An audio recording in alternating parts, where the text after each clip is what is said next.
I 100% agree. As we hop in here and get going with our first match of the day here on Skirmish B.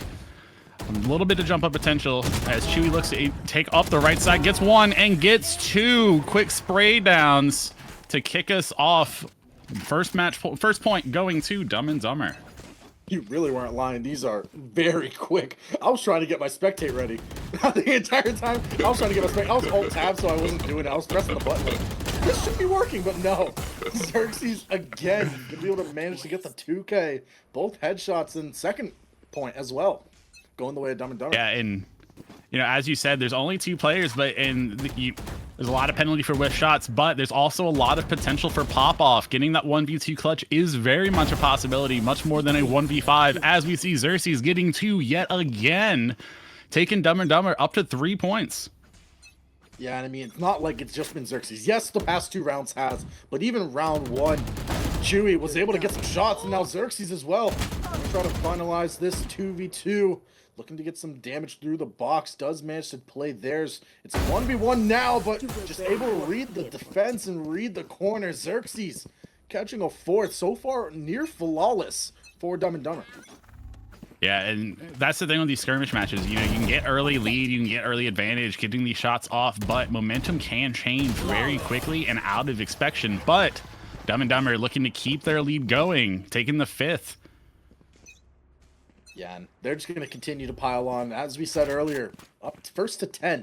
So even if you get to 9 and 9, you got to be looking to see what can happen. But right now, 4 rounds away for Dumb and Dumber finding their first win in Cupid's Crosshair.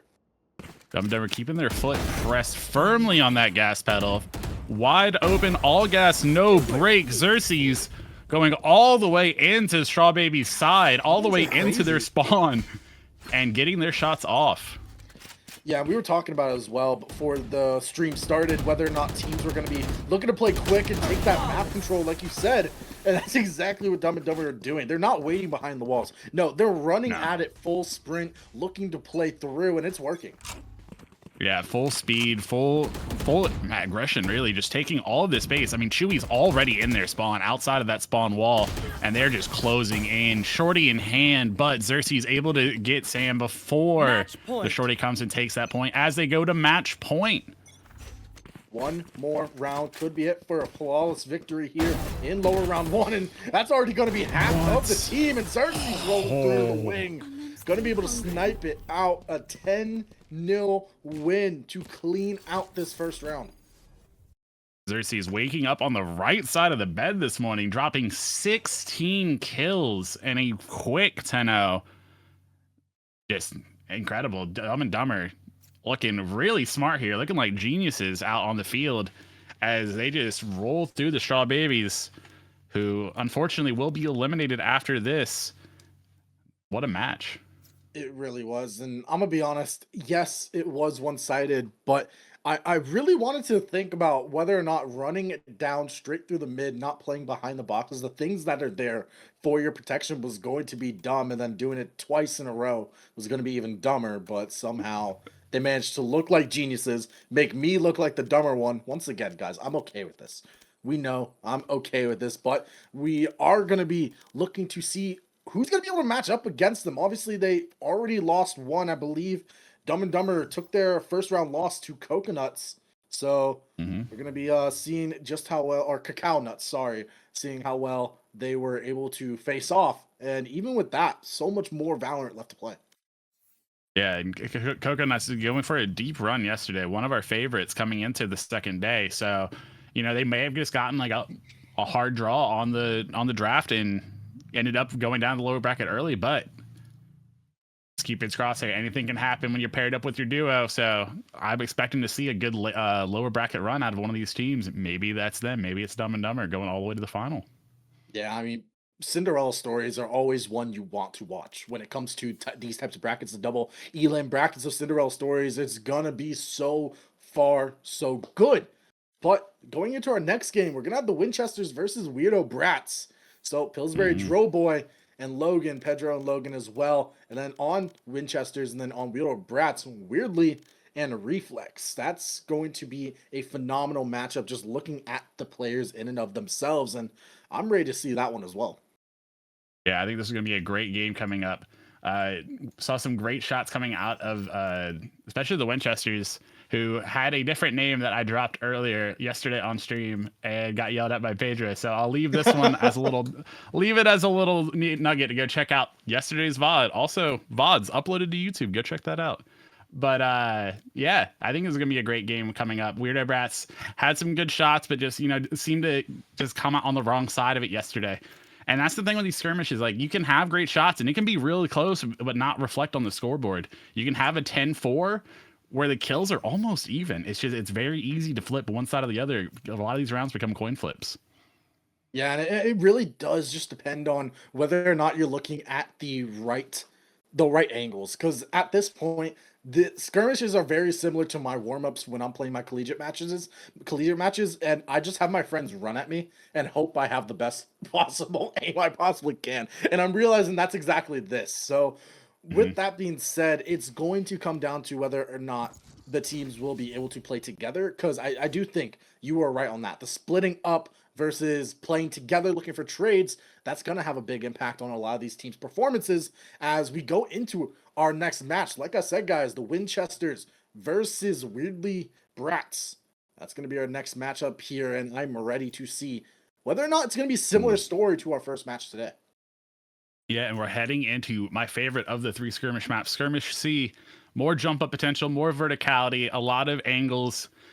Coming off of, like, especially A and B, a lot of it's head height, so you kind of know where people are at. You can just kind of scan around, look at that head height level around the map, and find those headshots. But when you start getting that verticality introduced, looking up is something Valorant players are historically and known for not doing. So, can you use that verticality to your advantage, or will you be too exposed and get shot down in the process? I see what you're talking about as well. Some of these boxes going to give huge advantages if used correctly. And my question to you is, are you just able to shoot through that mid box and just go for a headshot off spawn? No, it's not. There are some. But Reflex trying to get the jump up quickly, won't be able to land. And unfortunately for them, they got to be advantaged. And they got to be careful because the advantage of the vertical play going to fall in favor of Logan as the Winchesters pick up the opener. Yeah, as you can see there, Pedro trying to go for that high ground advantage, but got caught out, got shot, peeking over that box. A lot of these boxes are penetratable, but Reflex able to get 2 and answer back, keeping the game even 1-1. Yeah, it's the first time today we have had this opportunity, and weirdly looking for the jump spots and be able to find out where Pillsbury Drillboy is, but unfortunately they're left all alone. Gonna have to make it work, looking for the flick, able to find one on to Logan, and they spot the head of Pillsbury as well. However, now we are here. The stalemate comes out, looking for the headshot, and one bullet could be all it takes to sound completely cut, but only one looking the right way, and that's going to be Pillsbury. Yeah, Winchester's answering back, getting their second, trying to get that 2-round advantage and keep it rolling into to avoid that OT and get that early ground. Looking for shots, weirdly peeking out. Both of Winchester's still sitting in spawn. They took more aggro before, but deciding to play back, and it falls out of their hands. The Weirdo Brats securing the second round, keeping us tied 2-2.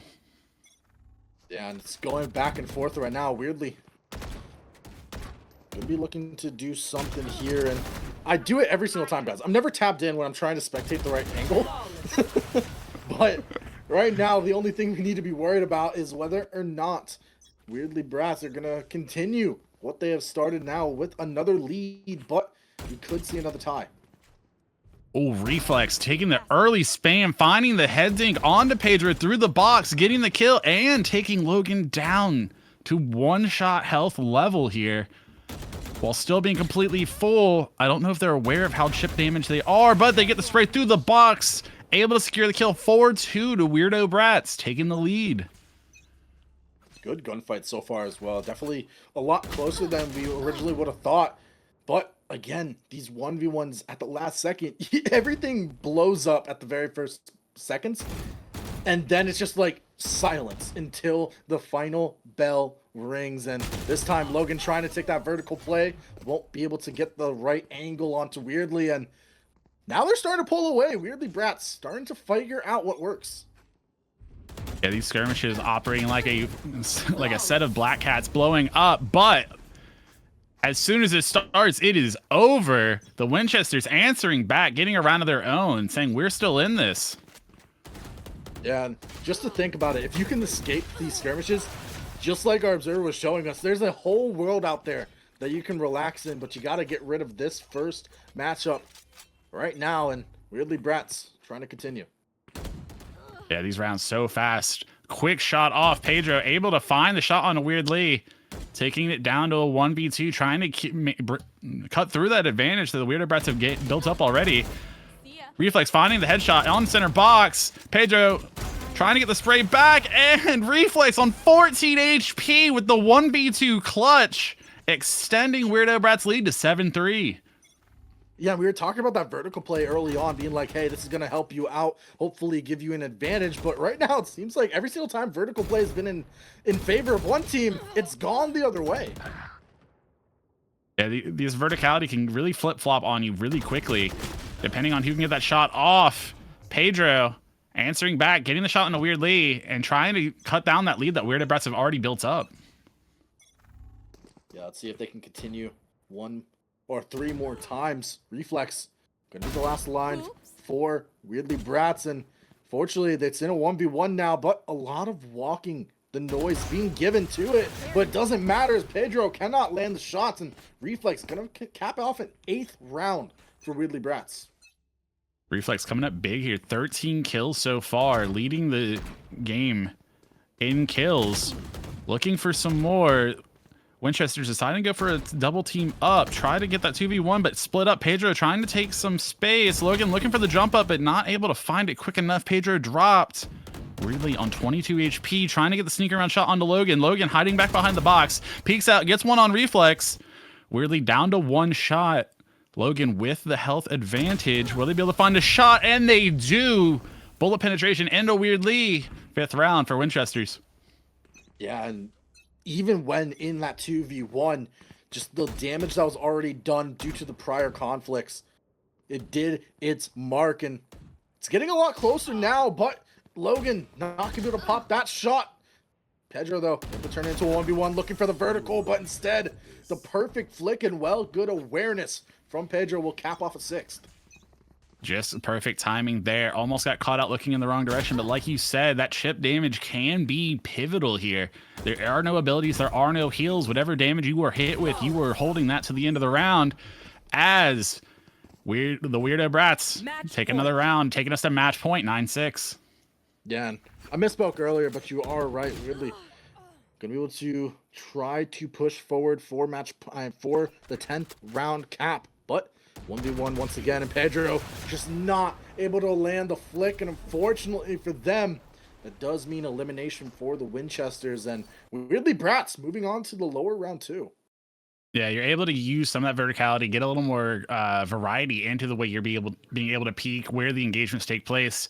As we see early, Doe, your boy, able to jump up onto that box, get that shot over, and Wolf picking up the second, taking Wolfpack up 1-0 to start off this round. If Wolfpack win this, I will give my best a woo. There it is, chat. That's my best. That's the best thing I could do if Wolfpack win this, but already we're going to be getting rad xylophones. Getting their first one as well. And as I apologize for throwing KevDog off on that set, I got the teams backwards. That would be Wolfdog's first one, as PRX had gotten the first to begin with. But we are now into round 3. Teams are tied. Hannah going down to Omega. And now I will get it correct. Wolfpack is up 2-1. I had to double check real quick, but we are up. Wolfpack up 2-1. Galleon, you did this to me, but no. I do like what we're seeing from Wolferax as well. Seeing that jump peak from the start, realizing which direction that they're going to be playing forward to, and Hannah able to finish out that round. And I mean, listen, Pretty Rad Xylophones, that's a lovely name as well, and they tie back up.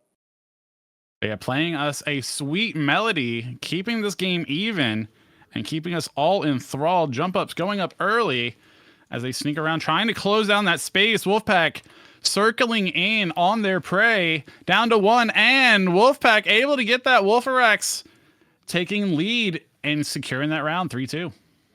Very similar situation to what we had going on in our last matchup as well. 3-2 was the scoreline at round 5. Now, let's see if we're going to get another similar story where one team starts to pull away ever so slightly here as Wolfpack still in a 1v1, but Omega Striker had a little bit of chip damage ahead of time, so it might not bode well for them, but they will get the corner. Perfect timing, and Omega Strikers Pro going to be able to close that round out, and now Wolfpack starting to slowly pull away. Yeah, Wolfpack looking to try to capitalize on that lead, keep pulling themselves forward. Wolf taking some chip damage from Doe Boy through that box. As they push up, Hannah able to find Wolf, taking down the leader of the pack. As the rest of Doe Boy comes around, Hannah headshot onto Boo, securing the round for Pretty Red Xylophones. One round between, but so many rounds left to go here in this matchup. Wolfarax gonna be trying to spot one out. Hannah looking the back way, but a lot of chip damage onto Wolfarax as well. If Hannah won't be able to look the right way, it could unfortunately unfold. And unfortunately for Pretty Rad Xylophones, that's exactly how it rolled. Yeah, 5-3 coming into this round, and Wolf finding Doe, finding Hannah. 1-2. Easy peasy lemon squeezy, getting these shots off quick, taking them to 6-3. It didn't even leave. They didn't even leave the spawn. This is the first time in a while they've left the spawn this time now, but already off the opening engagement, 1v1, and Doe Boy has the information there, able to spot the top of Jet, but not looking the right way, as Wolfarax pulls the lead out 4 rounds in between, 7-3 for the Wolfpack. Yeah, Wolf using that box and using the lack of visual confirmation to be able to play with Doe Boy there a little bit. Sneaking up, Wolf finding the pick on the Doe Boy. Hannah responding, getting the trade back for their teammate. Hannah sneaking around the outside as she looks to find an angle onto Boo, who is caught in no man's land and the opposite spawn. Hannah getting the 4th round back for Pretty Rad Xylophones. Yeah, let's see if they could do it a couple more than one, as Omega Strikers Pro gonna be able to bring it down to 1 player left. It's just Hannah. Are they aware of the corners? Unfortunately for them, no. As not match point yet, but 2 away from finishing out this round. Yeah, Wolfpack in the position they want to be in the lead with a comfortable lead here. But Doe Boy saying, hey, we're still here. We're still in this fight, getting 2 and keeping PRX alive. Yeah. See if they can continue doing what they do, as Omega Strikers actually tried with the Guardian. I respect the effort there, but fortunately for them, it didn't play out the way they thought. The 1v1 coming through. Doe Boy trying to play that vertical round, but a lot of chip damage is done onto them, and unfortunately that does mean Wolfarax have the advantage in gunfight, and they're going to be able to close that one out. Match point for Wolfpack. Yeah, Pretty Red Xylophones looking to keep themselves in this. Try to get some early shots out as Wolf goes for the jump peek. Doe Boy finding Wolf on the wing. Knew he was at, but Boo able to get the trade back and able to secure the second onto Hannah, taking Wolfpack into the next round, taking out Pretty Rad Xylophones. Yeah, we've seen a variety of strats employed yesterday here on Skirmish B. Not as much verticality as we have seen the last couple games on Skirmish C, but still a little bit to play with. As we run out, Xerxes trying to take some early space. Looking early, shots coming in from Cluck, but Xerxes able to find one, and Chewy finding the second, putting Dumb and Dumber up 1 early in this game. Very, very smooth start and opening, and I do feel like it's a lot of fun watching some of these players just kind of frag out, watching them just kind of hit all the headshots. At the same time, you like really clean play like that. Slayroos making sure to get a nice flank angle and take down Xerxes from where they weren't looking. Yeah, bringing us to a 1-1 here. Slayroos having to find another sub for today. The only standard and concurrent player on Team Lestrays, but she's been holding the fort down as Xerxes finds her on the jiggle peek out. Unfortunately, but Cluck trying to find it out, but Xerxes finding Click again, bringing Dumb and Dumber up to a 2-1 advantage. Yep, smooth start so far for Dumb and Dumber, and I think it might continue here, as you mentioned, a couple subs here and there, but that's a tap and a half. Very nice by Cluck stepping on it here, and I love it. Every single moment so far has looked very clean on either end whenever you land the shots. It hasn't been a kind of scramble for that final kill. There's Xerxes again, though. 2 taps it to end. Yeah, Cluck coming out. First game in this tournament, finding that shot, but Xerxes responding back, getting 2 of their own to put them back up in the lead. Cluck with a fast swing out, but Xerxes aware of it, able to get the shot off. Faye taking the trade back, but Chewy getting the kill back for their teammate, keeping Dumb and Dumber at that 2-game lead. I like it. 2 rounds so far in their favor. Let's see if they can make it happen again. A little bit of a left-to-right look, but there's the foot. Slayru is able to find one. Xerxes falls early, and that's going to be another 4 and 3. Pretty close so far.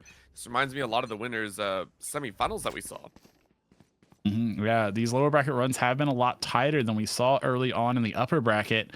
All of these teams want to have that run to the grand final. They want to have their spot in the light. They want to try to take this Cupid Crosshair home, but they have to face the team in front of them. Xerxes Chewy getting their 5th, taking us halfway to that 10-point goal. Yep, I'm loving it so far. It's a nice little benchmark, but you know teams can always step up to the challenge, and there's the marks that you like. First real 1v1 we've seen in a while. That's Chewy to guess correctly. Good look on the Slayroos, and good win as well, pushing themselves up for Dumb and Dumber to 6.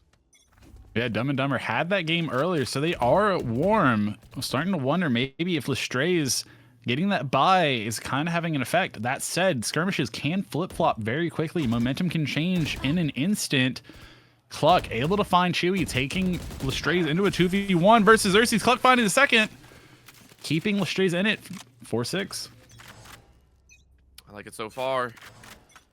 I think it's only going to continue with kind of this interesting choice so far. It's Chewy taking the center position and waiting to try and lurk again. This is one of the few maps where there is a dissect left and right for either end, so you get a little bit more space in between. It's not so centered.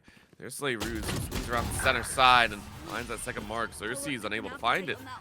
And now we're just a 1-round difference.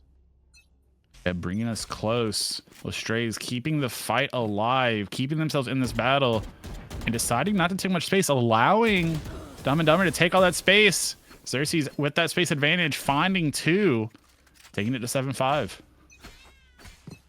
I mean, this is just, it's back and forth, and I always, I don't put any leniency into it until we see that final round, because it can just always go 17 different ways. Chewy checking every corner, and again, with that short, he can do work. Saw a foot on that corner pocket and is able to close it out. Very well done. 8 so far for Dumb and Dumber.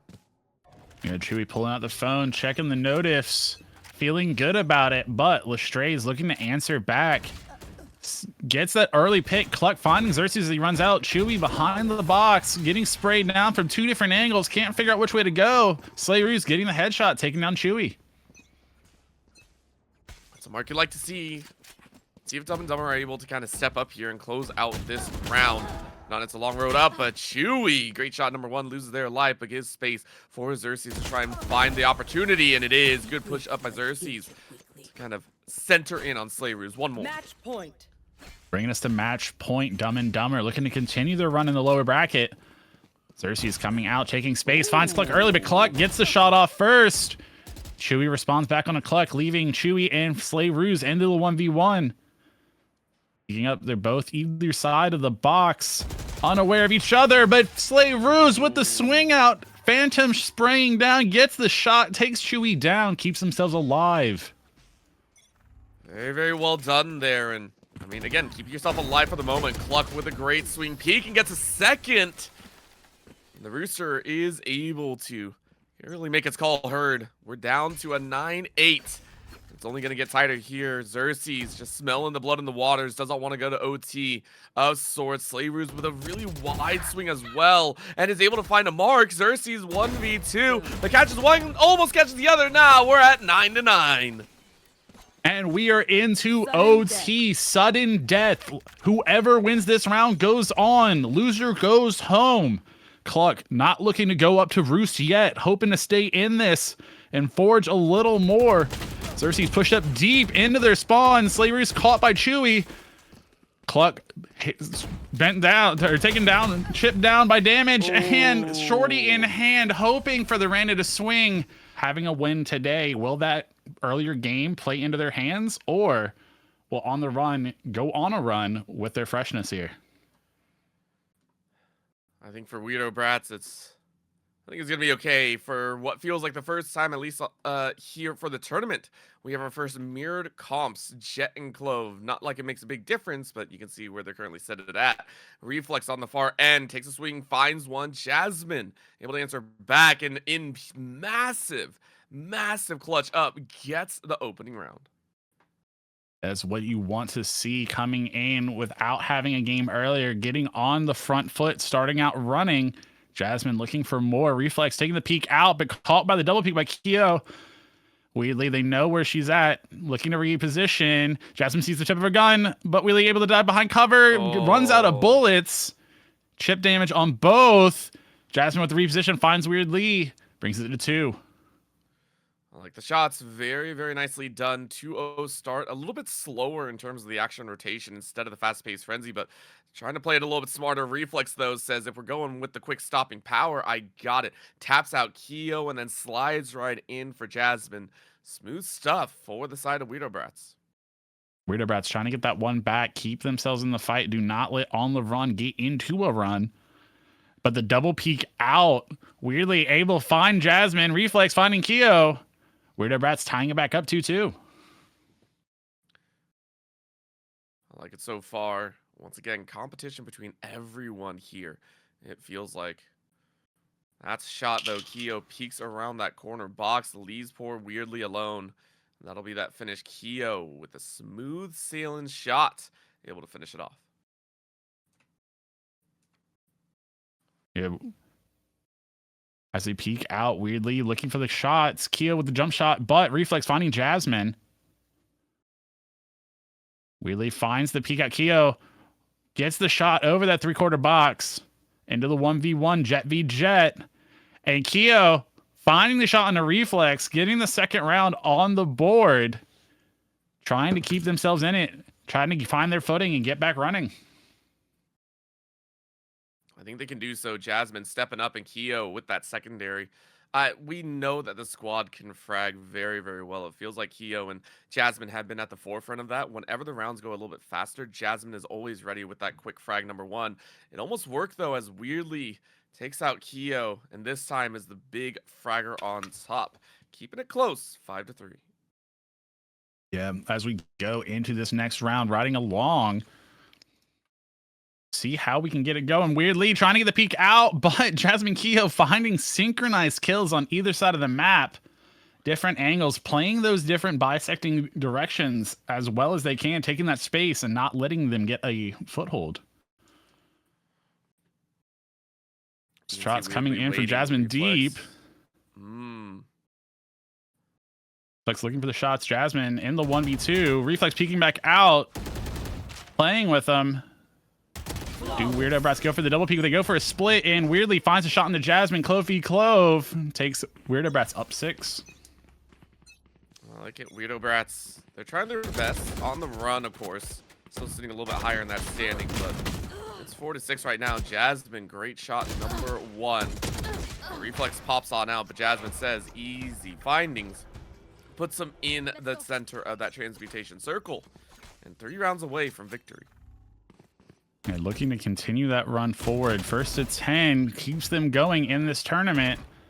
Failure to do so will result in dropping. Keo finally shot into Weirdly, equalizing it out, but Keo with the health advantage peeks out, finds Reflex. Gets it up 8-4, 4-round lead. 2 more to go. Slow workings, but there's the jump peak. 2 took that away, and now you get all the information that you could possibly want. Still flexing on side to side. For the side on the run, though, they are flanking to the left. To their right, I should say. Reflex, though, reads them like a book, takes out both to keep it competitive.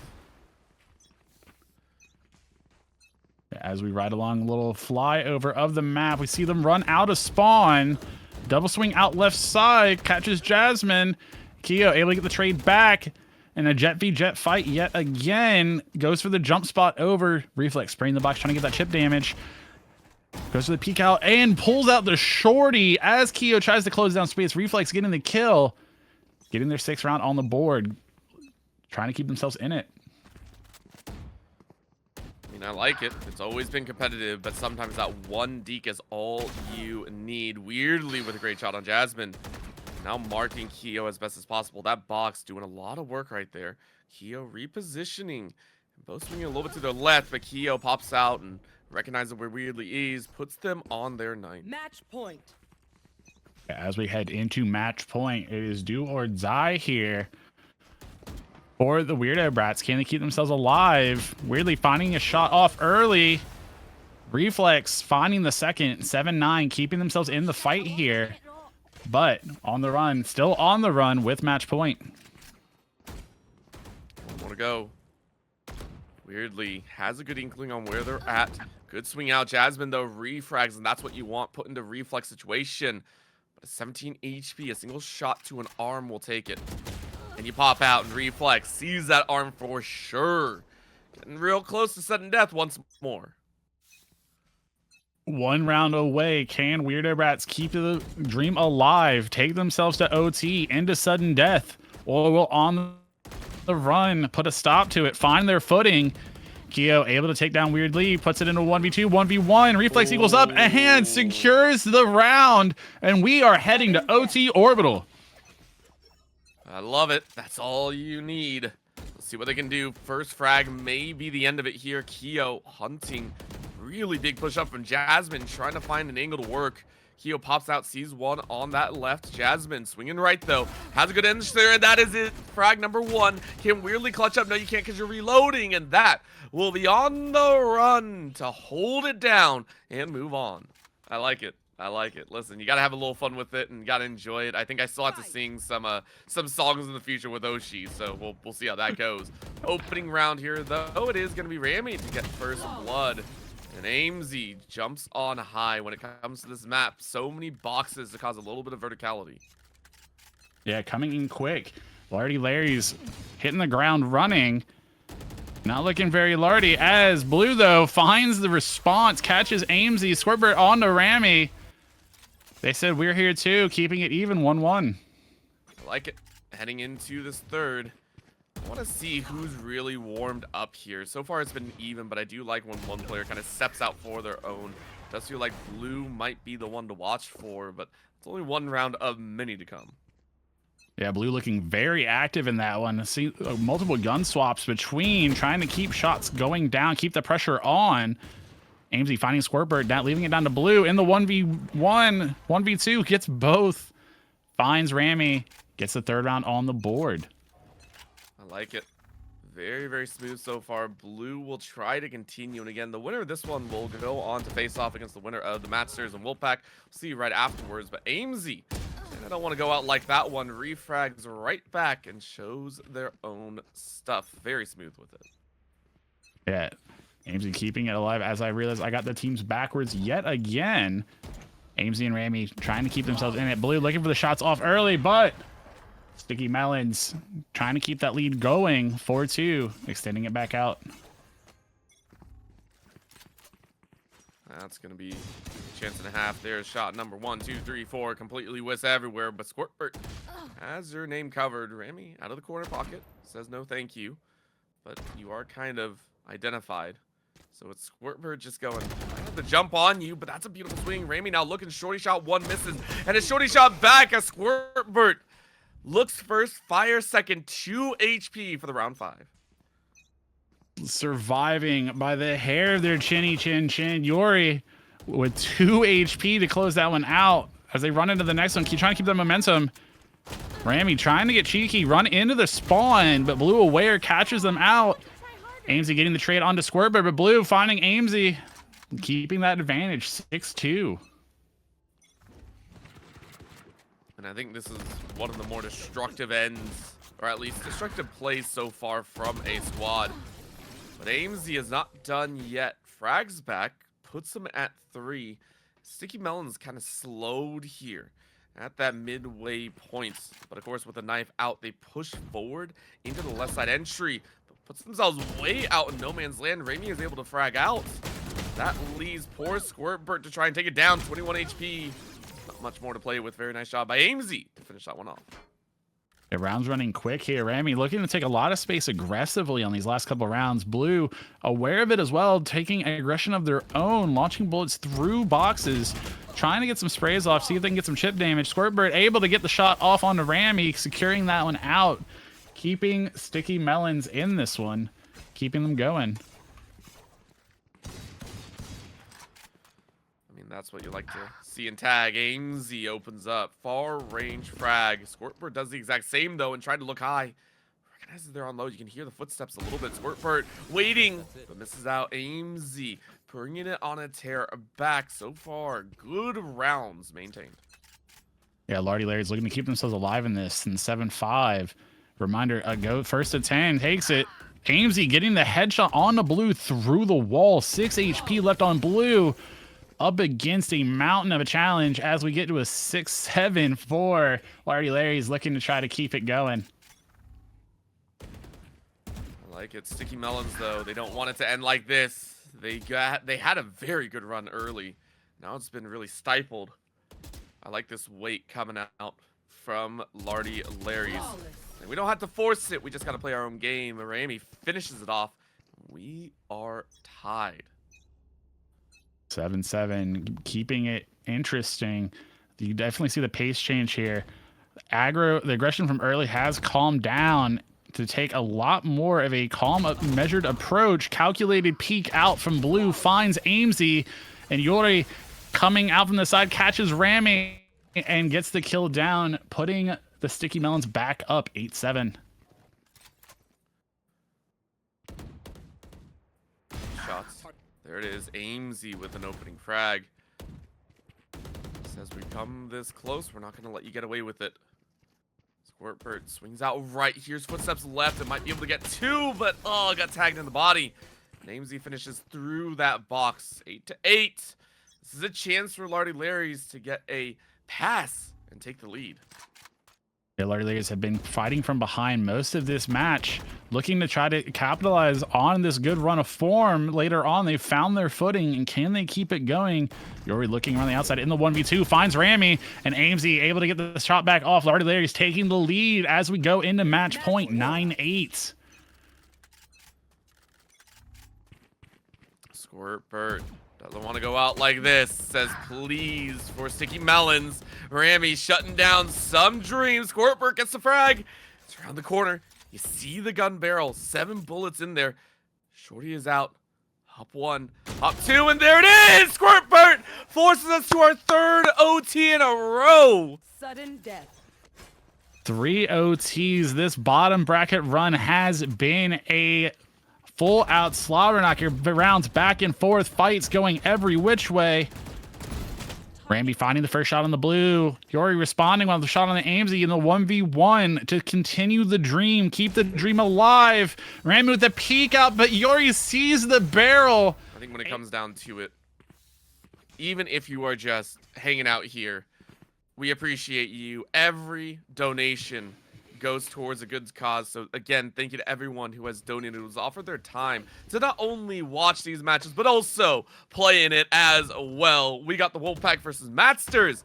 Let's see what they can pull off. Wolfrax starting things off with a bang. First kill in the bucket and for fun side. I don't know if they like this one. It's a long haul movement and shots ring out though. Fun might have an opportunity here. Not too low on the HP bar. Omega Strikers, can you look the right way? Up you go. Box play like I was talking about before, and there it is, but Fun found it first. And that's how you play the box angle. I love to see the use of that middle, trying to find that verticality, find that height advantage, but with that advantage comes the risk. Will you be seen on the jump up, which happened there, but Boo finding the quick pick on the Crow. Fun getting the response, but Fun down to 1 bullet of HP. Wolf, unsure if they're aware, but finds the body shot, utilizing that health advantage, secures the round, brings us back to 1-1. I love every single moment of it. Well played so far, and as we mentioned, it's been OT upon OT upon OT. Will that change here as well? That's an arm shot, though, as Wolfrax finally gets that kill. Feels bad with how long you expended, down to 7 bullets. You're going to try and tap, and you get it! What a shot by Wolfrax to give themselves the lead.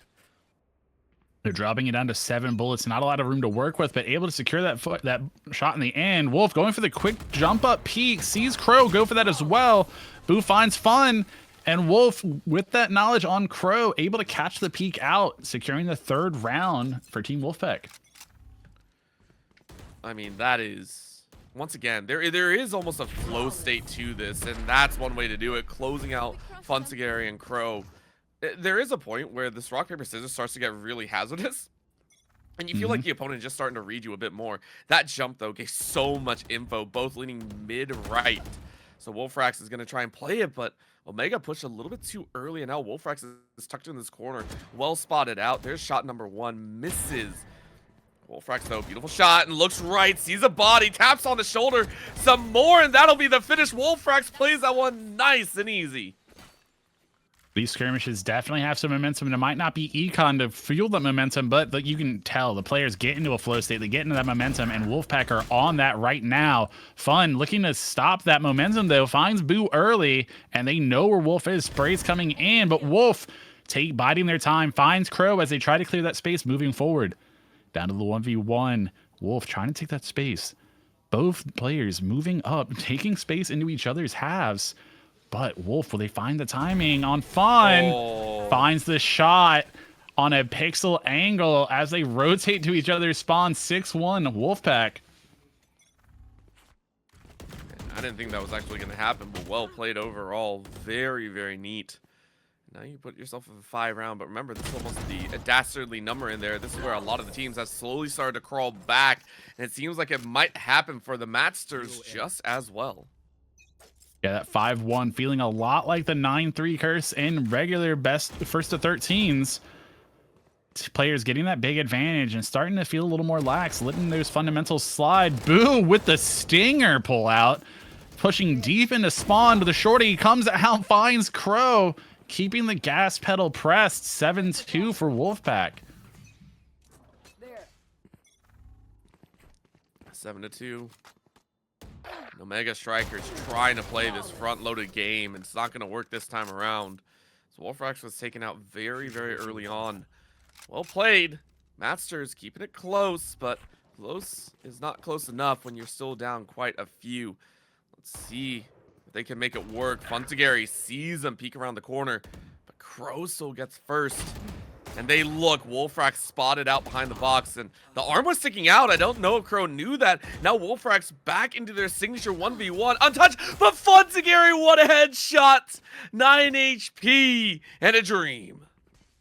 9 HP and a dream, keeping the dream alive, keeping themselves in this and trying to keep pushing forward into that final. Boo finding the first shot onto Fun, not letting them have fun anymore. Takes down Crow, securing it. 8-4, trying to keep Wolfpack in that lead. Wolfpack already with a win today, trying to secure this game, keep themselves in that fight. Wolf finding Crow early, finding Fun, getting the trade back for Boo, bringing us to match point. 9-4. It's all on the line here. Crow spread out deep as well into the corner pockets, but Wolfrax once again allowed a 1v1. Omega Strikers has a good idea, but it's spotted out. 2 shotties though, and it opens up space. Wolfrax closes it out. Will it be enough is the big question. Again, some of those moments, I mean, Cersei's had amazing looks, but it's been a little bit short and few between. Let's see if they can really step up this time around. Back onto Skirmish A. Not much verticality to play with. Jump peek early from Keo. Looking to find that shot on Chewy. Finds the shot, but Xerxes finds it back. Jasmine able to take Xerxes down, putting on the run up to start 1-0. Comfortable shot, number 1. Jasmine's still looking. Again, some of the best frags that we've seen so far today have been from Jasmine specifically, whether in clutch up moments or just kind of waiting. There's the read. Great shots and angle. Just saw a shoulder and then the rest. Very nice job for on the run. Very disciplined, taking their time with these peaks, making sure to clear these corners. Chewy goes for a very fast and aggressive run up to boxes, up to those bricks. And Xerxes and Chewy with the 1-2 swing on each different angle takes out on the run. Putting themselves up 2-1. Now they do it again. There's a split, but Xerxes was more than ready for it. Reads Jasmine and Keo like a book. That's what you love to see right there. The Dumb and Dumber going for these fast plays here. Wants to take that space, take that advantage, take the aggro, and it's working to their advantage. This playbook playing out well. 3-2 to Dumb and Dumber. Once they start reading, it's not hard to hold that angle. So for the first time, it feels like we are seeing a shift from on the run. Even then, though, they do choose to kind of swing into those two different positions, and Xerxes and Squad still find their marks. It's really, really well done. This is where we start seeing those reads on patterns. You can't keep trying to play the same play over and over again. Got to find a difference, and this time they do. Yeah, Dumb and Dumber deciding to switch up their strategies. They're not taking that space as aggressively as they did before. It's a little more calculated as they're aware that On the Run has been adapting to that strategy. Xerxes with the slow peek out finds Jasmine, bringing it to a 1v1, and finds the flick onto Keo as they walk out, securing the 5th win for Dumb and Dumber. Yeah, I mean, Dumb and Dumber are doing really, really good work here. There's that lineup once again, picking through the boxes. Xerxes with a great crouch, Chewy with that final shot. And Galleon, I'm really, really liking this. Once again, it was an identification into instant counter attack from the side of Dumb and Dumber. They're not, as their name suggests, they're playing this clean. Now, Keo wants to try and bite back and does so in very quick fashion. That's going to be a 2-piece for them. Brings it to a 3-round difference. Yeah, Dumb and Dumber think they're misleading their opponents with this name. Definitely aware of the strategies and the change-ups that are happening. On the Run gets that round win, but Dumb and Dumber adapt yet again. Find them up 7-3. As we head back in, Keo looking to try to take some space early, try to deny those pushes up and find Xerxes. Jasmine picking off Chewy as well. On the Run, finding their footing, trying to get onto stable ground here.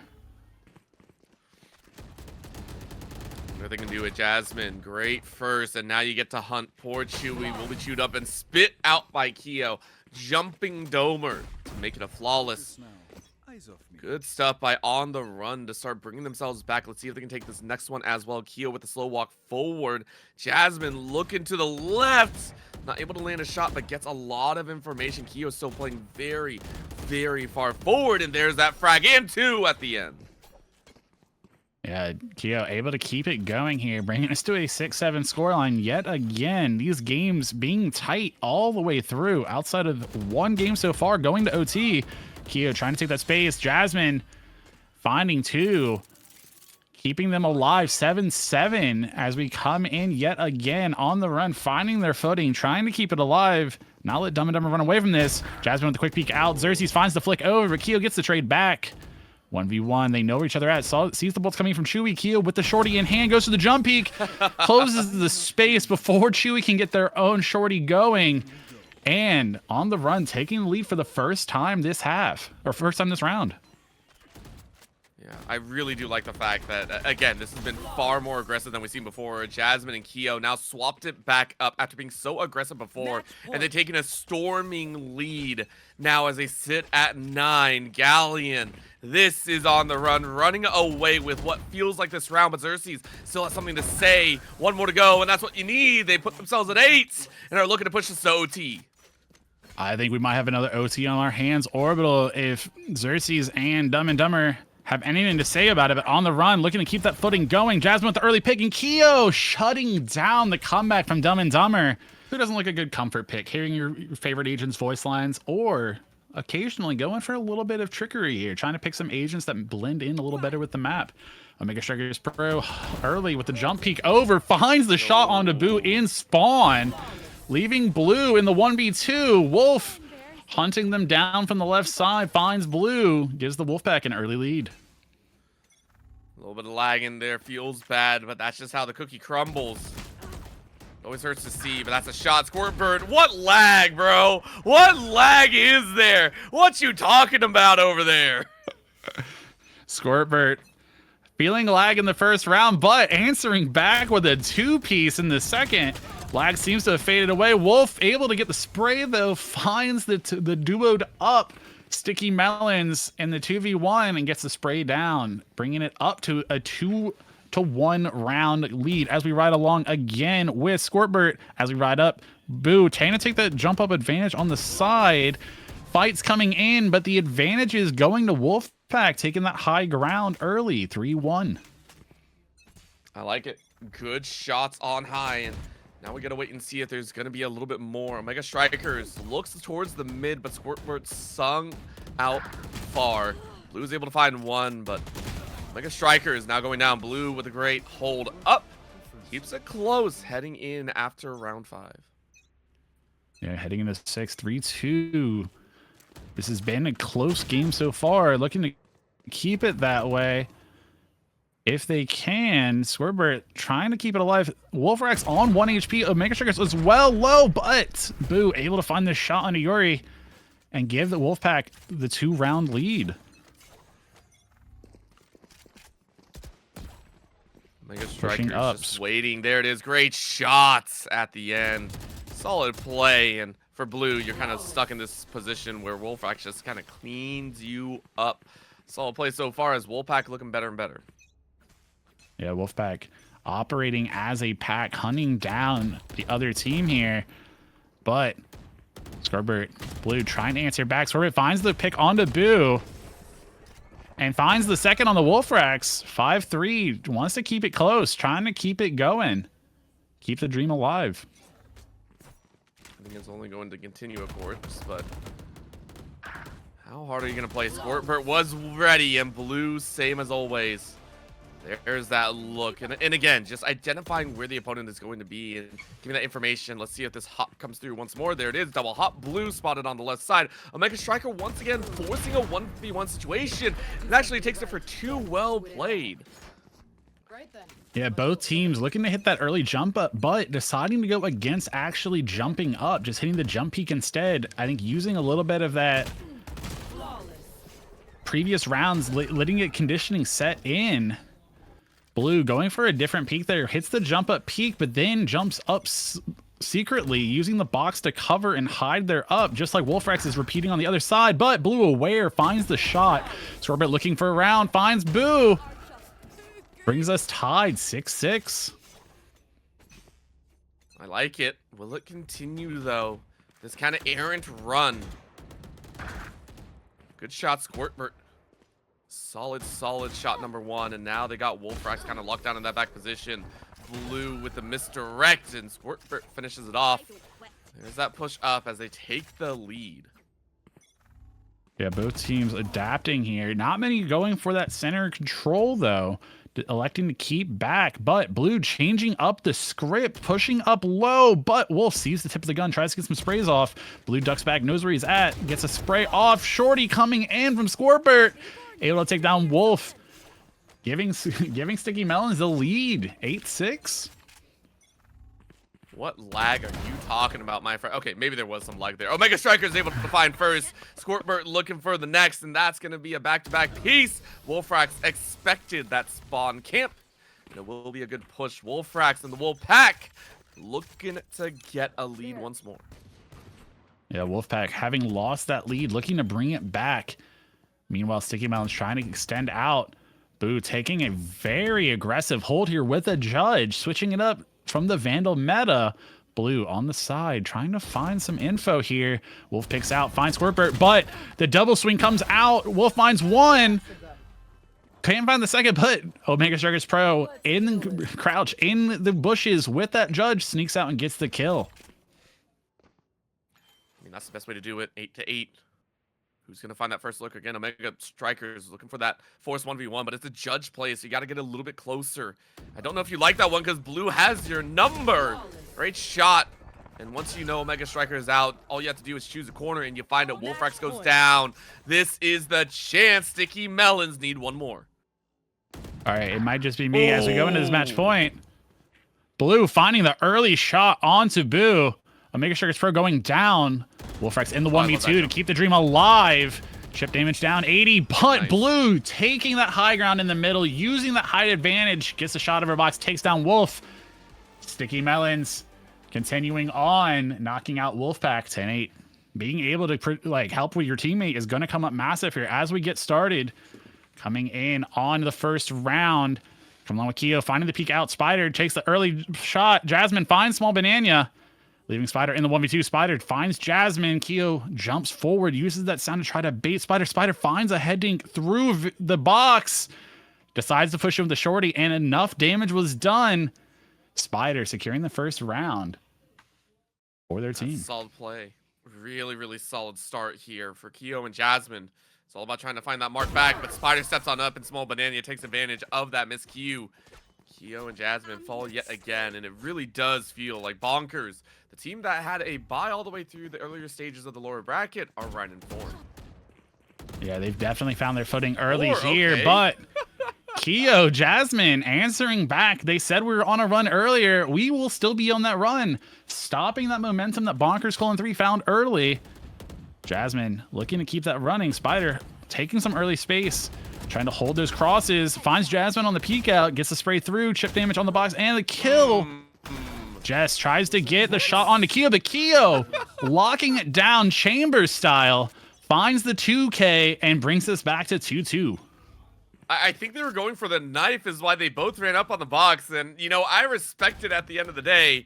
They definitely tried, but now they're in a rough spot as Jasmine and Keo are starting to take advantage of that moment.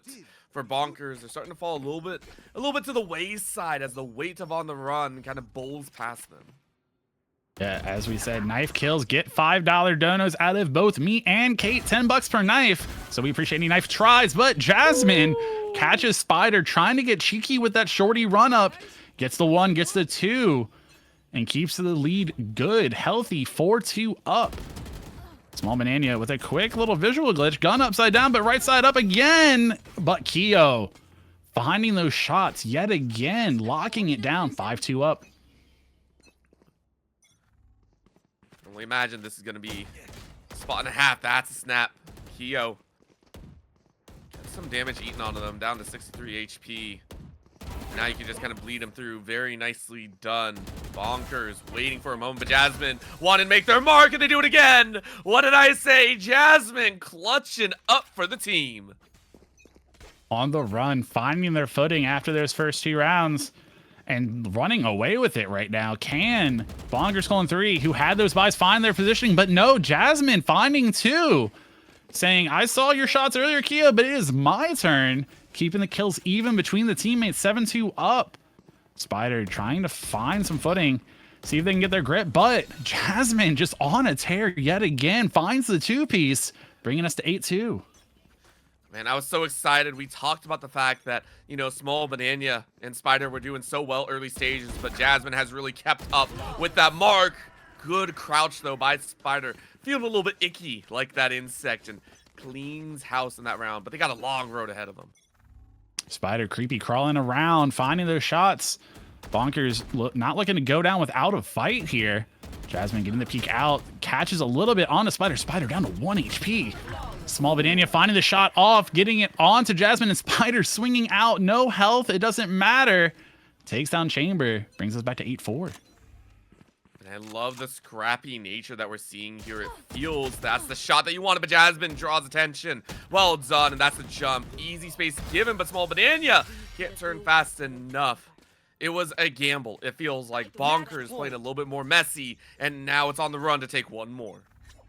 Yeah, Bonkers trying to take some early space, but throwing caution to the wind, trying to find some plays, but when you're up against this in the match point, having to play a little more cautious here. Oh my gosh. They find 1. Spider finds Keo, but Jasmine with the 1, with the 2. Big part for them is there, will their playbook be red? Let's see if they can pull it off once again. Both leaning over towards that left side once again.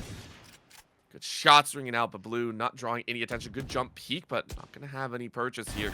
And there's a shot. Chef with a great lineup. Knocks down Squirtburton's all on Blue, who was red to be on this left side in their field of view. Chef takes out Blue, and it's a well-thought-out round. Duckies with those buys, but hitting the ground running in their first game today in the lower brackets. Looks like they are going to continue with that double peak meta that they had. A little staggered here, kind of keeping an off angle. Blue finds Chef, but Avril getting the trade back for their teammate. Squirtbert down low here. Avril with the crouch peek out, finds the body spray, puts Duckies up 2-0. Solid start for the team. Avril Nobody wants more. A little lean to the right. Hiding behind that big box center. Skirmish A, that's how you play these corners. Oh, you see the knot. You see the little knot on the back, so you know Blue's on that right side. Now you can jump in again, you still see him. But nobody's making a move. Again, in this infinite timer, someone's got to make that move. There's a jump once more. This time Blue's all the way on the outside. A couple shots through the box, not going to land. And it looks like no one wants to make that first move. Yeah, they're locked in. Both teams taking their time here, but as they start to move into action, Chef finds a shot in the blue. Squirtbird finds Avril, but Chef still cooking it up. 10 HP. Might have nicked a finger cutting up that broccoli, but keeps the round 3-0 for Duckies. As they peek out, quick peek, double peek out, but Blue able to punish the double peek, like you said, getting that spray, even spray transfer almost, running right up both teammates, taking them down for the first one. Sticky Melons. I like it. Very, very well done to kind of break that momentum as well. But for Chef and Avril, they're taking this very slow approach, waiting for the opponent to cross over. I don't think there's any rules about stalling out for time, but we do hope that, you know, teams kind of pick up the pace here and keep these moving, because the anticipation is going to kill me at some point. But it is a very real moment to play for. So see if it continues to look that way. There's the catch, though. And again, Blue getting surprised a little bit, but Squirtbird able to fire. Chef from the back lines gets a 2-piece. Yeah, like you said, it is infinite time on these rounds, but players using a little bit of their advantage. I don't think they're going to sit there forever. They do want to play. They do want to fight. They love playing this game, but you can tell they are very competitive. They want to win this. It might be charity, but the competitor's still going for it. Blue finding a jump with that judge. Squirtbird getting the second. Taking down Chef, keeping Sticky Melons in this fight, 4-2. And I love this. Again, the call out. Hey, guys, you're playing so slow. Let's change it up. Let's break past you. Let's not allow you that safety. And now we get to play these peaks, these opportunities where you're assuming fast. We're going to play a little bit smoother. There's the Bulldog to rip on through. And Blue finishes it off. This change-up style has been so good once more by Sticky Melons. Did not expect to see the Bulldog come out from Blue. Not sure if that was intentional or a mispurchase, trying to lead them into a false sense of security. Switches back to the Vandal, but unable to find the shot. Squirtbird taking down Avril. Chef getting the trade back onto Blue. Is down to a 1v1 Chef versus Squirtbird. Squirtbird peeks out. They see the barrel. Goes for the second peek out. Crouch peek headshot onto Chef. Brings us back tied 4-4. Sticky Melons not looking to give this up without a fight as they go in to the tied round. Round 9. Blue looking sneaky on the side. Sheriff in hand, Judge in pocket. Chef takes down their teammate. Squirtbird down for the count. Blue stuck in the 1v2. Duckies deciding to split up, go to different angles. Chef sees the peek out, catches Blue stuck in no man's land, extends the lead back 5-4. And this is where that kind of mind game situation comes on through. Left side for Chef and Avril. But red this time. No Guardian finish, though. That's tough. Squirtbird, though.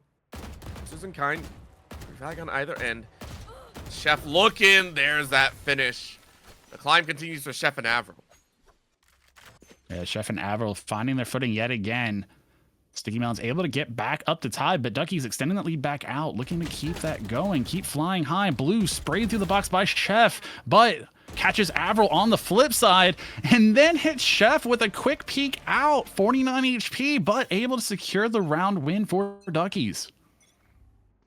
I mean, this is a blazing trail, it feels like. And I like it so far. Both teams kind of fighting through the thicket. And only one will make it through the jungle side. Of course, there's some aquatic nature in there as the Valiant here. Vandal comes on out to play. There's a shot ringing out, but Squirtbird playing very far up, trying to take a little bit of space with the team. But I mean, these pokes back and forth have actually landed almost no damage. It's kind of crazy. At this rate, they might actually run out of bullets in the guns. Avril finally able to finish off Blue and leads it to a 1v2. Good pickup by Avril. It's kind of that endurance race works in their favor. A lot of bullets exchanged, but not a lot of damage done for most of that round. Able to secure it in the end. Blue with some early shots with the Sheriff, trying to get some chip damage through the box. Unable to find anybody so far. Blue swings out, catches Chef on the spray, and Squirtbird catches Avril yet again. 6-7 scoreline, looking to close it back up and bring themselves back into the lead here, if possible. I love Blue making some noise, make sure Squirtbird gets into position. One far, one close is their best option, but again, Blue is kind of left on that island. Squirtbird, though. Got a good frag, waiting around the box. Tries to stick that peek and turns at the right second, but Avril, better read on the mark. 8 for the side of Duckies. Yeah, Blue looking to take some space early, cover for their teammate to push up, and also just try to condition against taking that space behind these bullet penetratable boxes. They swing out early there. Chef finds Squirtbird. Blue finds Avril. Blue down to 15 HP behind the box. Has an idea of where Chef is and swings out. Catches Chef as they peek out. Keeps them close, not letting Duckies fly away with this one. What a touch and go situation. 8 to 7 is a call. Blue right side once more. Sees an arm but can't follow through. Feels bad as Avril is still able to live. Again, in an endurance race, it feels like Duckies are the way to go. Your prediction might come true, Galleon, as it feels like the Duckies are really prepping their step. Take a look at this double swing, and they pull it off perfectly. They are on round point. Match point. Flying really close to the sun there, inches, millimeters from disaster on a collateral headshot, but able to get the kill on match point, looking to secure it, looking to keep flying high, but Sticky Melon's hoping to catch them in their trap, catch them in their net, take the Ducks down, and keep this going to OT. Chef finds the quick shot out, though, takes out Squirtbird. Blue gets the reply. Down to a 1v1. Match point on the line. Can Blue keep the dream alive, or will Avril secure it for the Duckies? Quiet now. Taking the space, taking their time, clearing angles. Blue peeks out, finds a shot. Chip damage onto Avril, 83. Sheriff comes out, trying to get some more spray on, but Avril knows Blue's close and finds the kill. Yeah, these diagonal peeks played well to Duckies first. We'll see how they ride into this one. Flying in high off of that win they just came off of. You cannot be more fresh than that. Keo trying to take that space, push up early on the run, using their feet to get that space going, but Avril and Chef cooking it up from the back yet again, keeping them together and getting that first round on the board. Okay, maybe it's easier to kind of keep track of where your opponent is. Maybe I misspoke with how this map is laid out here. There's a lineup. Chef taking that kill to save the teammate, and now you get a jump peek. Jasmine has to frag out, and you can't. The duo, the dynamics from Duckies is once again on display. 2 in a row. Let's see if they can keep it. Yeah, Duckies playing these angles well. I think it plays well into their playstyle as well. Holding these angles, holding these pixel peaks, usually duoing up. Jasmine splitting up. Keo finding one on the jump up. Jasmine on the side. Chef down low, but the crouch peek throwing off the preset crosshair placement from Jasmine. Able to get the kill. 3-0 Duckies. Surprising to say the least. Really, really well done. And there it is. You can see the sight lines, but this time Keo was able to pop up and neutralize. But Chef just peeks out to Deke. 4-0 run. One of the more dominant starts that we've seen. Duckies flying high, riding off the back of that win they just came from. This double peak's just atrocious to try to deal with. But on the run, finding their footing, getting the first one on the board. You feel bad for Jasmine in the round before that, but able to return fire. Keep it going. Get something going for on the run. Jasmine peeking out. Find Chef. The Duckies have split away from their 2v1 holds. Chef almost caught fighting back against the teammate of Jasmine. Chef on 8 bullets, 64 HP. Jasmine on the shorty run. Both players on the run, looking for the shorty run in the 1v2. Chef gets the one. Oh! But Keo cleaning up, gets the second round on the board for on the run. What a round orbital. I loved everything. Again, when it comes to breaking down a team that has such a stalwart style, that's how you do it. You bait them into chaos, and it works in their favor. Well played so far, and there it is. Yet again, split them up, knock them down. The one time that we get to see that mark, but Avril still ready on that refrag. 5 to their name, and they are looking better and better and better. Yeah, they've definitely seemed to find their stride here. As we keep it rolling, Chef and Avril taking a very deep hold from their spawn. Avril able to pick Jasmine off his Keo. Almost got Chef sitting in spawn, but Chef able to escape. Keo finds Avril, pulls out the shorty, runs up and takes down Chef. 3 kills for on the run. 3 rounds on the run. Well, can they keep it running? I love it. Keo swinging out right, but this time Avril in a split. Says thank you very much. Good leap to get information. And Chef finishes it off. Once again, a quick punch forward. And we're starting to see on the run have some struggles here. Yeah, Duckies, it's time to switch it up. Nice little late swing out, but starting off Keo, finding the shot into Chef. Jasmine getting Avril on the run, responding in kind, not letting Duckies fly too far away from them with this one. Let's see how they play Avril and Chef. Taking long swings, one keeping in spawn, but that leaves you open to the free fire. Keo once again, pocket, step up, but Chef takes advantage by waiting and not giving away their position. Leaves it to that finish. Very nicely done. These mind games are starting to occur a lot more. Yeah, they're starting to play with them. They know how each other are playing. Duckies deciding to hold way back behind their spawn wall, just holding these tight angles where they have the advantage. They have the angle advantage. They have the distance that plays into their effect if somebody tries to slow peek out these walls.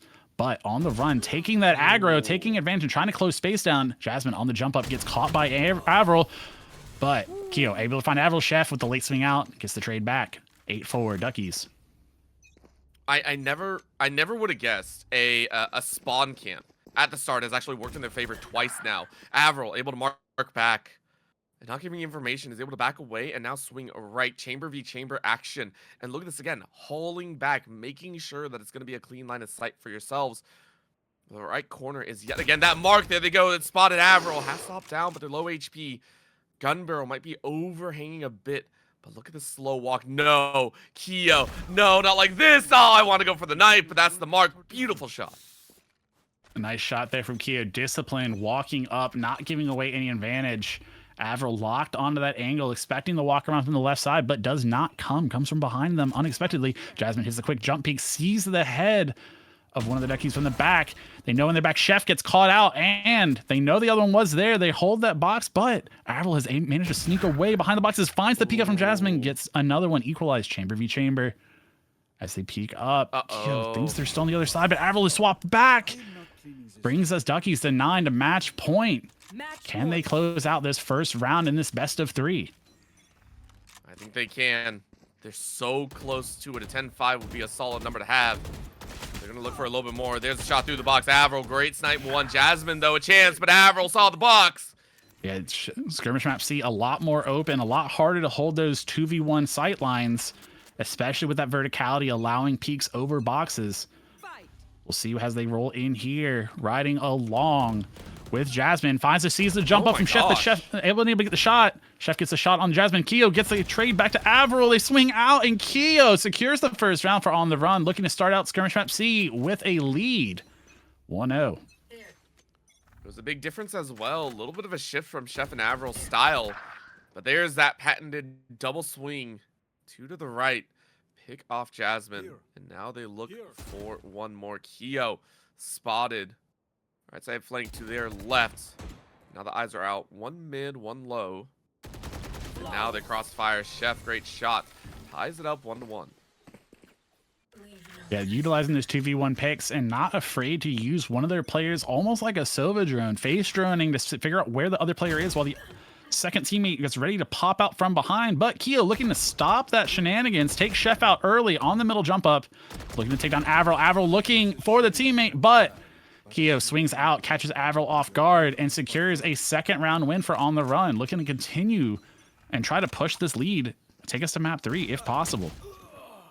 Jasmine with a quick spray, catches Avril through the box, takes them down, but Chef with the response on to Keo. 1v1, Chef cooking up a second round win for Duckies, bringing us back to a tied game. I love it so far. Well played on either end. Keo hoping to hop up here. Sees an arm though. And Chef takes full advantage. Avril follows up.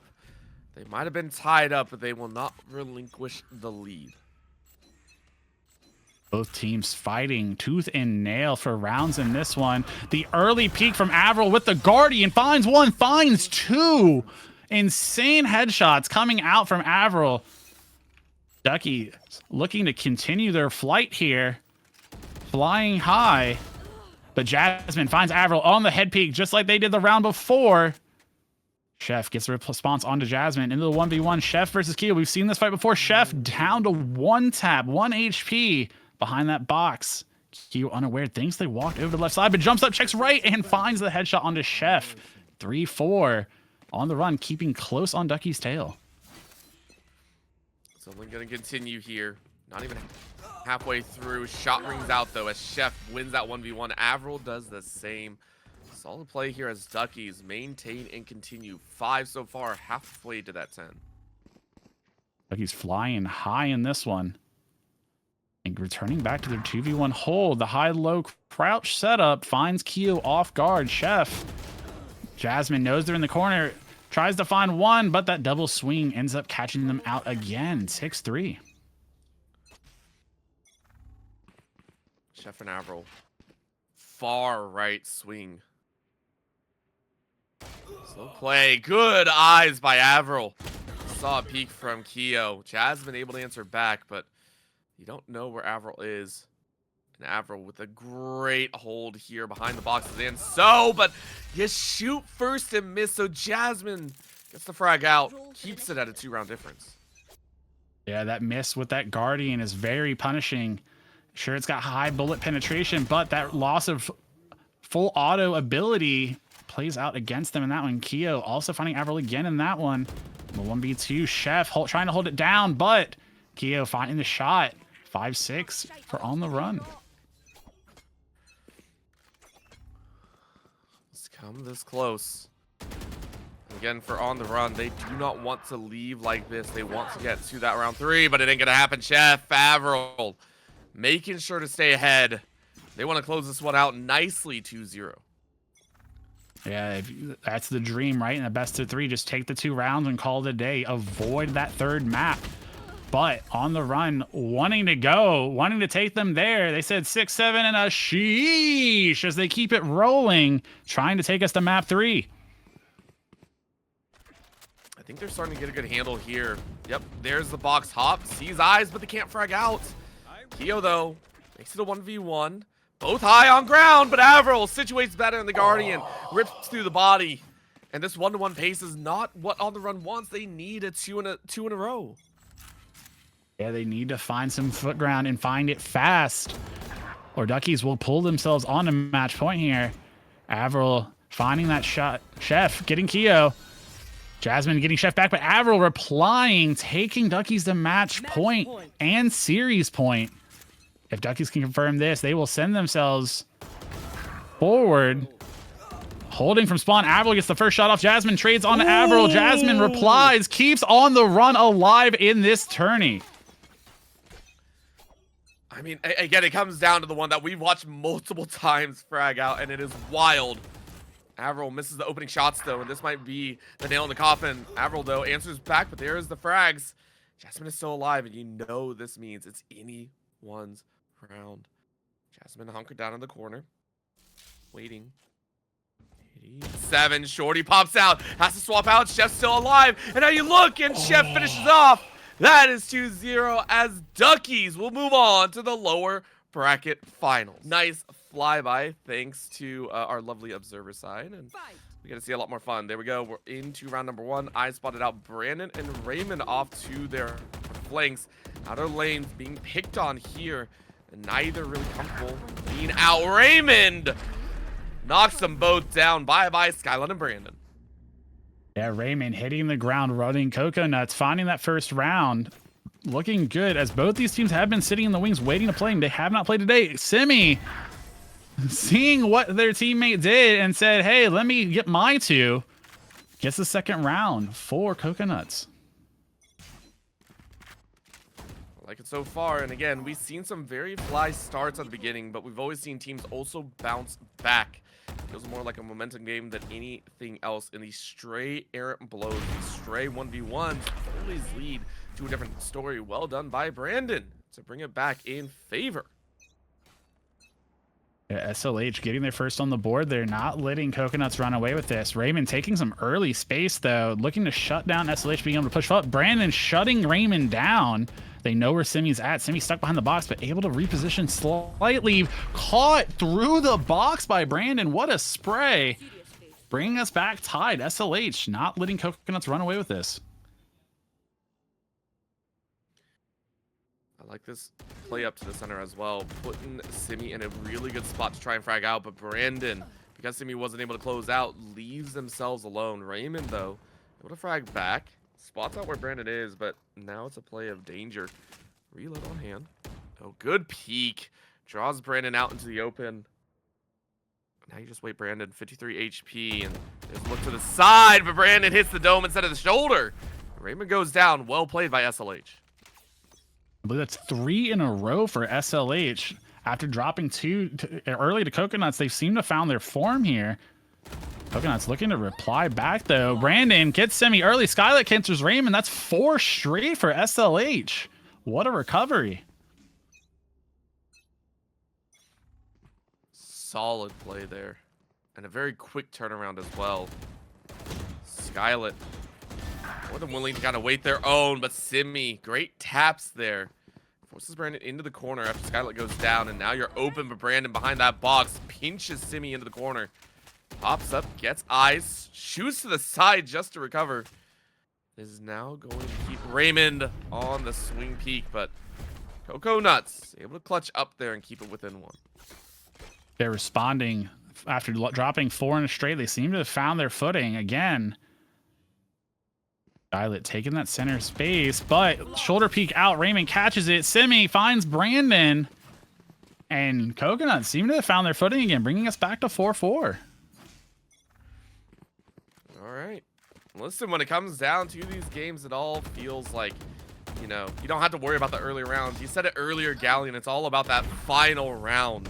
It feels like as Brandon steps up for a 2-piece. Skylet took the brunt of the force, 11 HP on them. They did their job well. They're the first to reach 5. Yeah, you don't have to. You're not going to win the game off the start, but you do need to be there in the end. A lot of time to get the recovery going if you fall behind. But the teams seem to be going blow for blow now. After one gets the lead, one gets it back. We are now tied back at 5-5 halfway through this BO3 map. Yep. Map 1, technically. We'll see how it plays out. Skylet, solid shots. Are you going to find a little bit more? Shots rang out on the side. Raymond's still undamaged. And neither really wants to make the big move forward. That pocket side, you see him first. Everyone misses. Oh, no. Nobody goes down. Skylet's like, I got 11 bullets. Reload by Raymond. Both are in dire straits here. A single body shot could do it. And there's a peek once more. Raymond given a little bit more time. And that's the finish. Raymond down to 20 HP in the end there, but able to find the headshot onto Skylet, putting Coconuts into a slight advantage. Jump peek out early. They heard that footstep Brandon, but Brandon replies with a jump peek of his own. Peeks out, finds Semi. Semi down. Raymond in the 1v2, trying to keep that Coconuts lead alive. Brandon checks the corner, does not see him, but finds Raymond. Raymond spotted in the back, tries to get the swing out wide, but Brandon, aware of that possibility, takes him down, brings us back to 6-6. Good play so far. Again, it just feels like this is going to be back and forth. Simi with a great shot, number 1. Skylet taking a chance to try and bite back, but this time Raymond doesn't allow the clutch up. 30 HP, well played, slow, but steady. 7 rounds for themselves. Into the 6-7 scoreline we have seen many times today. Early shots out. Raymond trying to get some chip damage. Semi finds the headshot. Brandon finds the reply, but Semi with 2 on the round extends the lead for Coconuts, 8-6. Semi swinging axe, ready to go, waiting for that barrier to drop. Shots coming in, chip damage towards Brandon. 1 on the shoulder, 2 on the shoulder, but still alive. Semi swings the other side, finds Skylet. Chip shot shooting back and forth in the 1v1. 5 bullets for Semi. Semi gets the reload, looks down to try to avoid the headshot, but Brandon able to find the shot onto Semi in the reload. 8-7. Good play there. Raymond, a look out to that side. Brandon finishes him off. Simi once again to try and clutch up, but he stepped a little bit too far out. Brandon's able to finish off 8-8, a very tight game game one here. Remember, no win by 2. It's OT or bust. And that's going to be the fun part about it all. Skyllet waiting for their moment. There's a shot number 1. Simi able to mark Brandon down and gets a second, pulling a 2 for themselves. Match point here for Cocoa Nuts. Can they secure it? Get the first match of this best of 3 under their belts? Or will SLH reply, take us to OT into Sunday? Skyllet sends the bullet out early. They want OT, and so do I. But Raymond says none of that. Gets 1, gets 2, and secures it. Cocoa Nuts taking the first in this best of 3. Yeah, you want to keep these close. You want to get the round back, especially if you're SLH. You want to win this map here and take us to map 3. Cocoa Nuts trying to take that best of 2. They just saw Duckies complete earlier. Early shots out. Simi spraying down towards Skyllet. Simi got some chip damage, and Skyllet finds the headshot. Takes Simi down with a great peek. Brandon trying to hunt down Raymond now. But Raymond seems to have snuck around. No one knows where he's at. Brandon above him, but unsure still. Thinks he's in the back corner. Bad comm coming out, but Brandon jumps up, looks around, finds Raymond before Raymond can take down his teammate, giving SLH the first round of this second map. Smooth shot, making it work for themselves. Now they look forward, but Simi opens up with a really strong arm play. Great first kill, but they need a little bit more. Raymond tags Skyllet a little bit on the arm, looking for another, sees the walkout around the corner. Now in the mid is a whole different story. Left and right. Tap 1, tap 2, pre-fires might make it work, but there's the eyes. Spot them out. Both players kind of playing much further back. There's a couple more. Kind of wild. Both just trying to keep each other in check. Now we'll walk around and into that mid. Skyllet, though, who didn't move, able to get that win. Yeah, both teams not really utilizing much of that verticality we see here on map C yet. Playing more like they were on the previous map of A. A lot more peaks out on ground levels. Raymond finds the shot on a Skyllet early.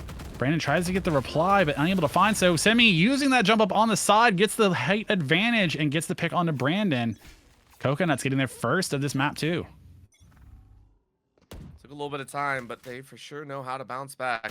It's gonna be that chance. Brandon marks 1. Simi goes down. Tough spot.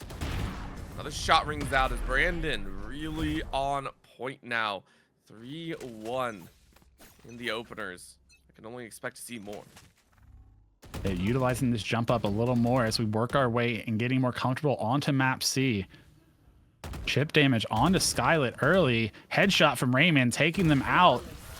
And your gal Simi finds that height advantage yet again onto Brandon. Gets the headshot. Gets another round on the board for Cocoa Nuts. Opening shots. Raymond eats that one on the body. Raymond, what a quick tap in the mid. Just rounds it out on Skyllet. And now Brandon is locked in the corner. Looks right, not up. And now it's a shorty out. Can you get more? It's a good body shot. Lowers him down. And a re-shot as well. Now you're out. Oh, God, you got to reload. Raymond, are they going to take advantage? No, it's a shorty battle on shorty battle. There's a reload win. Brandon skitters their way out to a 4th. Brandon sliding by the hair in his chinny chin, running out of bullets on both the Vandal and the shorty. Able to get the shorty reload off and get that kill. And find an early 1 and 2. SLH looking good on this map too, taking an early lead, 5-2. I don't think anyone was really expecting that one. What a twist as Brandon has awoken to something else. I can only imagine it's going to continue here. Simi waiting. There's the shot. Brandon yet again in a flow state here with their marks, just waiting for the perfect opportunity. You're at 6-2 commanding lead. Flow state is right. Orbital Brandon seeming to be on a different level, hit a higher plane of existence here. I'm surprised they haven't gone astral form at this point. I guess abilities are off, but shots spraying in. Cocoa Nuts looking low. Chip damage coming out like wild. Simi also low here. Brandon in the 1v2. Both of his opponents are low. Headshot onto Jet. Sees the head of Simi. Holding that close angle, doesn't know where they went. They've repositioned, jumping up, jump up, sees the head, able to get the flick on. Brandon is just on one this game. I mean, how do you shut that down as well? In Skirmish, it's all about that raw ability that you got. Can you hit the headshots? And Brandon, I don't know what you're doing, my man, but it is working. As close as the previous round was, SLH really don't want to fall to that lower bracket. And Brandon, once again in the 1v1, taking it to Raymond. Coconuts not liking those odds. Down you go. It's only Simi left, and in the 1v1 status, Brandon peeks out once more. There's a body. I love this hold, by the way. Left side, insurance policy. You heard the reload, and Skylar goes down. Simi's like, dude, not your fight. Brandon steps out, gonna hop up. There's that finish. 9-2 is the score. Match point here for SLH in game 2 of this BO3. SLH does not want to go down. They want to take this to map 3. Brandon on one, just finding shots. Skylit also replying, taking out Simi. 10-2. What a response from SLH. The other team, SLH, deciding to go with a fade and a clove, a little more neutral. Coconuts, as we go in, Brandon trying to take a peek out. Simi finding one on Brandon, but onto Skylit. Sorry, Brandon finally replied back onto Simi, leaving Brandon and Raymond into this 1v1. As we've seen before, Jet gets the peek out, knows where they're at, but Brandon gets the heading through the box, knows they're low. Raymond with a flick coming out, catching Brandon and securing that first round for Coconuts. Took a little bit of time, but it was very, very necessary. It's Brandon on one. Brandon, the magic almost feels gone. Never mind, I lied. Don't listen to me. There's that 2-tap number. Skylit with the assist on the second. Brandon is right back in that driver's seat. Driver's seat getting 2 with 23 HP. Brandon still hitting these shots like a madman. Finds the peek out on Simi, but Raymond taking out Skylit into the 1v1. Looking for some shots through on that box again, but sees the gun barrel. They both see each other. They are aware, and Brandon able to throw off Raymond. Gets the swing out, catches him on the run up. Brandon saying, okay, ready to play each time. Had a stellar game 2. He's a game number 3. There's that tap once more. No headshot, but 4 to the body will take it. 3-1 once more. You'll take the kills any way you can get them. Headshot, body shot, doesn't matter if you get the round. Brandon securing it. Finds the early pick on Raymond. Simi replies, taking Skylit down, but Brandon with the reposition, swaps sides, catches Simi off guard and gets a free kill. 4-1 for SLH. Coconuts, it's a little bit wiry at the very end. Double swing though, and I like this call, but you're still in the 1v1 at the end of the day, and it hurts. I don't know what Brandon's been doing, but they have been cooking the entire time. 4 in a row for them thus far. 11 kills. All the kills, Brandon holding the lion's share. He has activated. Somebody tell me his aim routine, because I need that for my comp. Raymond finding Skylit early, but Brandon getting the trade back into the 1v1. Brandon versus Simi. Brandon going for the reposition, pushing forward. Gets chipped by Simi. Simi holding their ground, not letting Brandon play mind game. Sees the peek out, but cannot react in time. Brandon with a flick. Yeah, this SLH is running away with this. Yeah, that line right there, Galleon. That is the correct the correct phrase to use right now. I don't know what happened, but it just feels like Brandon is on another level. And it's created this momentum, this attention being drawn that has left Skylit open for space to make a mark as well. That's what happens when you have an all-star like that. But Raymond this time steps up to the plate, shuts down Brandon. And Skylit now looking, but sees an arm, gets sprayed, but doesn't get hit. And Skylit just takes that time frame. 7-1 scoreline. Yeah, Raid Boss down, but Skylit still here, still willing to get those kills and able to do so. 7-1 into a Brazil here. Brandon finding another one onto Raymond, leaving Simi in the 1v2. Finds Skylit though. Down to the 1v1. They faced up against each other before in this match already. Simi seemingly aware of Brandon's tendency to reposition, but Brandon goes to the other side. Knows that they're aware, playing mind games into a 15 HP with the spray. But Brandon closing down space with that shorty, knew they were low and able to get the kill off. 30 HP in pocket. I mean, it's such good work there. Looks like we might have a little bit of a situation. Skylit, that's unfortunate. And Brandon able to get one. I hope everything's okay. I do hope everything's okay in there. Thankfully, all right, looks like we're good. Looks like we're back good. out. Just one round. And, you know, in all the positions to be in, I feel like 8-1 up is when you would want to have that, right? Like, you have plenty of rounds in hand, maybe a slight issue, but we are back in it. All players on the field, but Brandon finds Semi, takes them down with a headshot. Brandon trying to close that space up again. Raymond, usually the one pushing forward and taking that space, having to hold back, try to bunker down the forces, finds Brandon, but Skylit pushes up, takes that space. 9-2 match point. Game point, set point, SLH. Skylit. It's a good mark moment. Swings out to the side, given the opportunity to 1v1, but Brandon is able to clean up. Now space held. And you peek out to the side at the right moment. Brandon had an inkling, and Brandon was right. SLH reverse sweep to take the winners finals and now sit in the grands, waiting for their opponent. Americans for Immigrant Justice. Once again, the foundation that we are here for the Cupids. Crosshairs 2v2 skirmish battle. Thank you so much, Small Banana, for the competition, for the awesome matches and the fun times. Hopefully we see you compete once more in future events. I cannot agree more, Orbital. As we get rolling into this first map, Chef sees the shoulder peek out from Semi, takes Semi down, and they are aware of where Raymond is. Ping coming out, calling out spams coming through the box. Raymond trying to back up, find some space, but Avril finding the shot and taking Raymond down. First round over to Duckies.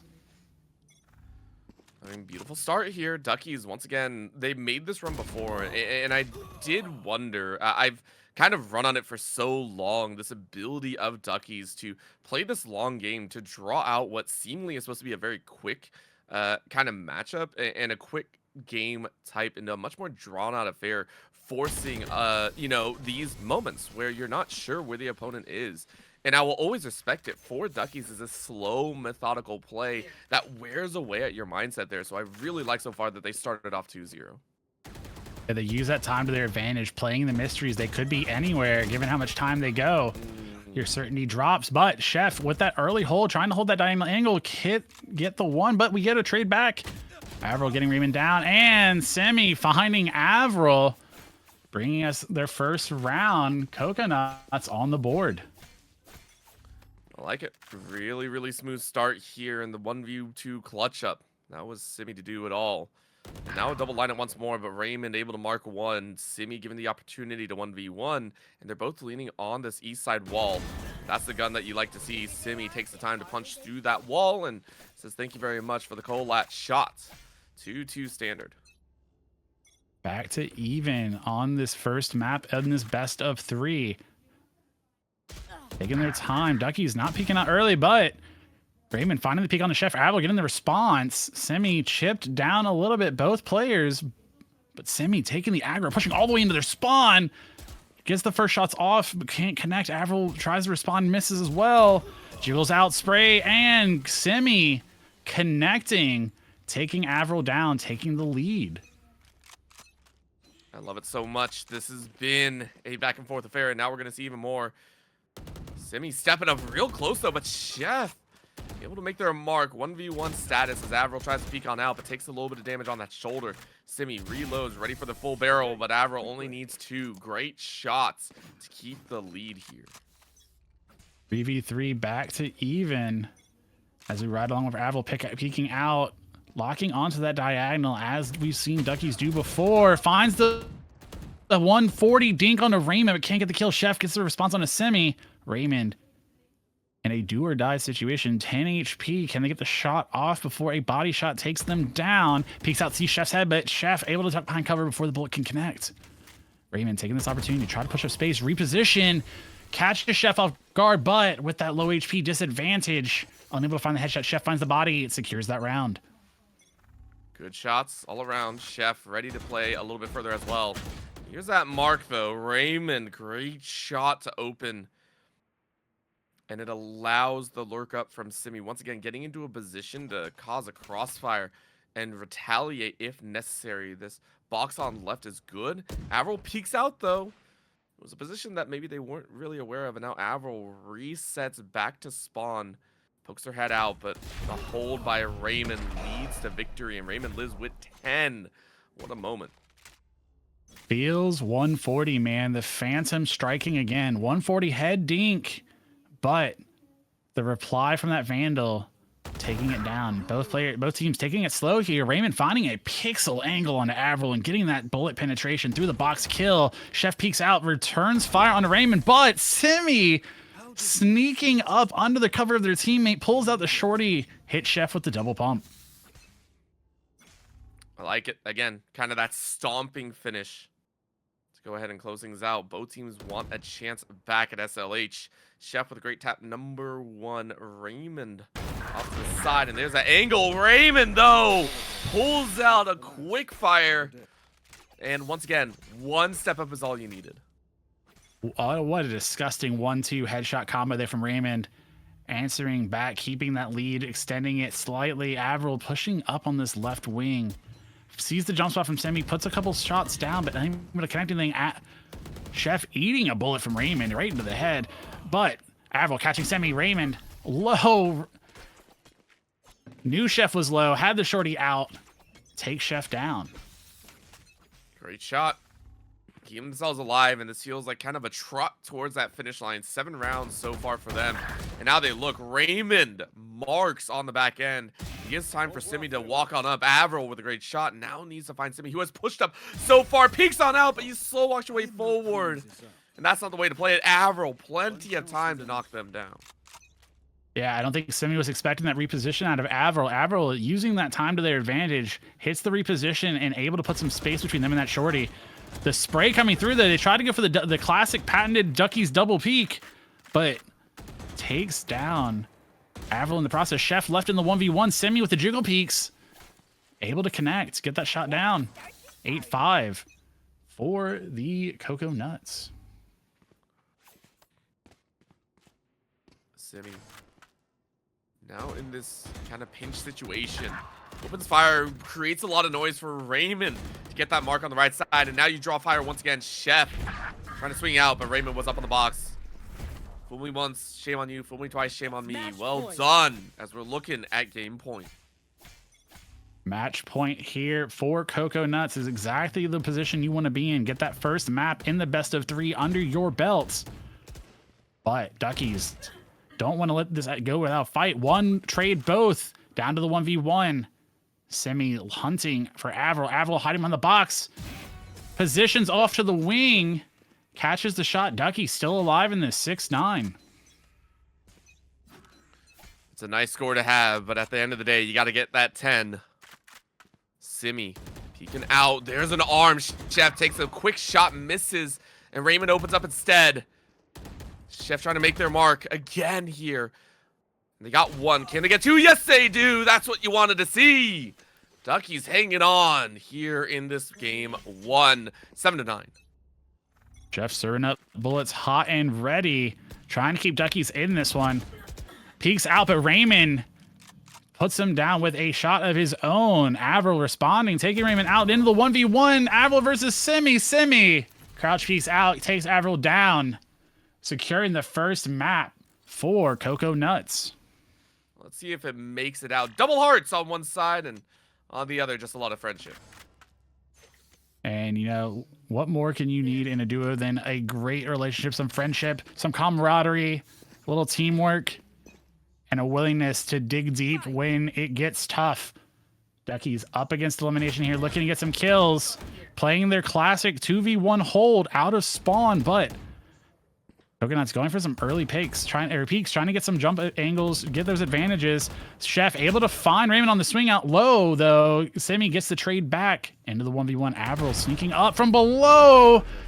Catches Simi off guard with their unexpected push forward. First round to Duckies.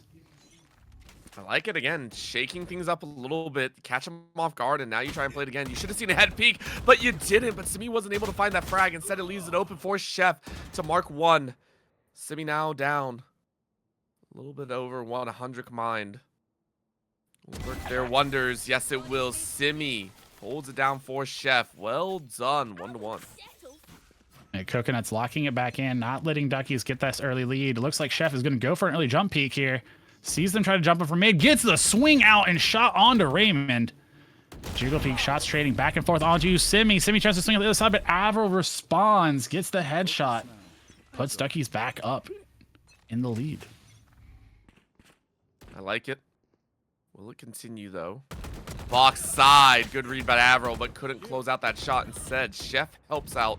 Now the slow walk. Avril getting that really nice cross and closes it out in style. This is Duckies answering back with a vengeance right now. The Duckies seeming to switch their strategy up. They have originally started with the 2v1 holds that they were known for. Switched up, went to a little more of an attacking pressure, but there tried to hold back on an individual lane hold, and it got punished for doing so. Like it. Avril, come on. Simi does the same, but it always looks good. One more blow is all you need. And Simi sees the eyes, but a little bit too little too late. Done deal, Avril. Strong shot to keep Duckies up. Duckies might have been punished when they switched up their strategy 2 rounds ago, but they learned from those mistakes and got a round win out of that. Avril holding that tight angle, looking to do so again. Sees the headshot of Raymond, but snaps at those shots. Ends up whiffing, unfortunately, and can't find the shots on a semi. Shots just leading slightly askew instead of landing on target.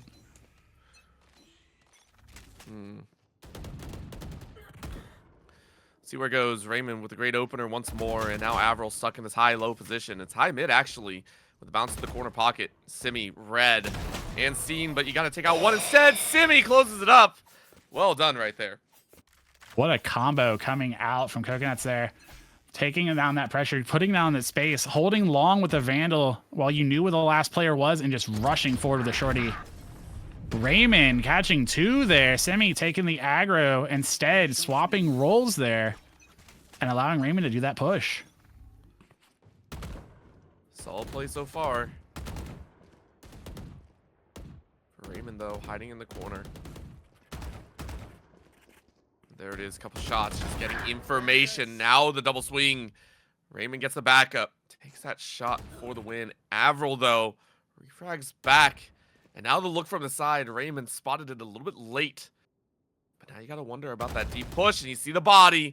Again, no shots connecting on either end. 7 bullets in either chamber. And the chamber does win out. Avril able to close it 5-5, tied up. What a close game we have here. Orbital keeping it even 5-5 halfway through this match. It's a 1st to 10. Avril finds a quick shot onto Simi on the jump peak. 1v2 Duckies comboed up as they like to do, but deciding to split. Going into a flying V, allowing some more space to be taken. Avril crawls their way up on top of the biggest of boxes and catches Raymond on an off angle, unexpected. Takes the lead back 6-5. Steal upon steal upon steal. Simi with a great swing. Number 1, Chef is down, but Avril has done magical work at points. This time around, it's a little bit less so. 6-6 tied up. And remember, for the side of Coconuts, all you need is 4 more, and you are into the grand finals. Shots ring out. Simi taken a little bit low, but not in a detrimental way. Both swinging off to this east side as both teams are pinched up against the wall. Will it cause problems, though, as the box is red and Simi has to hop back down. And Avril doesn't want to stay here much longer. Are you going to have it?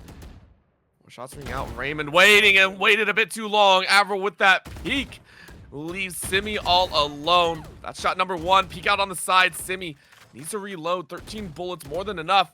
Jump, peek, duck down. Around the box you go. It feels like a circus music show here. As Chef will be run up on, and that's what you needed. But Chef reads it better with the crouch and gets that headshot. Chef cooking it up, flambeing Coconuts over here.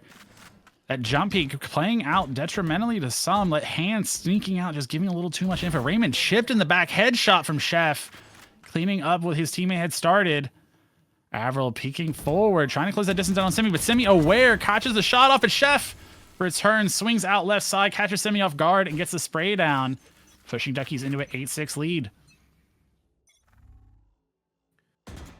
Slow roll up, but there's the shots. Raymond sees eyes, but doesn't take him right low. It gives Simi time to pace in, but Avril reads it once again. That corner pocket has been Simi's go-to position, but Raymond now in the middle, but can't get the kill. Oh, that's so unfortunate. Could have evened it up. It doesn't happen. That's the round. And it feels like Duckies have made magic happen as they're sitting on game point. Game point exactly where you want to be. Duckies trying to respond, take us to the map 3 in this best of 3. But Avril picked out early. Chef responding 1v1 Raymond versus Chef. Can they push this to OT, or will they try to lock it down? And there we have it. We are going into map 3. And we see the elephant watching from the outside. You can only think what he thinks is happening in here. Raymond with the early peek out. Chef trying to get the shots on. Simi on the other side. Able to get 1, get 2. And it's starting off good. This is what you want to see if you are Coconuts. Solid shot overall.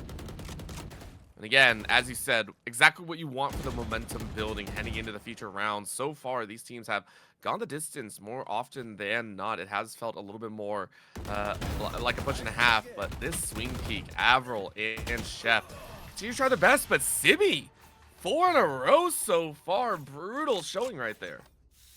And what a time to come online. The last map in this BO3 to get to the grand final. Semi taking 4, but swings out and gets caught in the spray that Avril already had going. Raymond gets the trade back for this teammate, but Chef getting Duckies first on the board, serving it up 1-2. Beautiful work.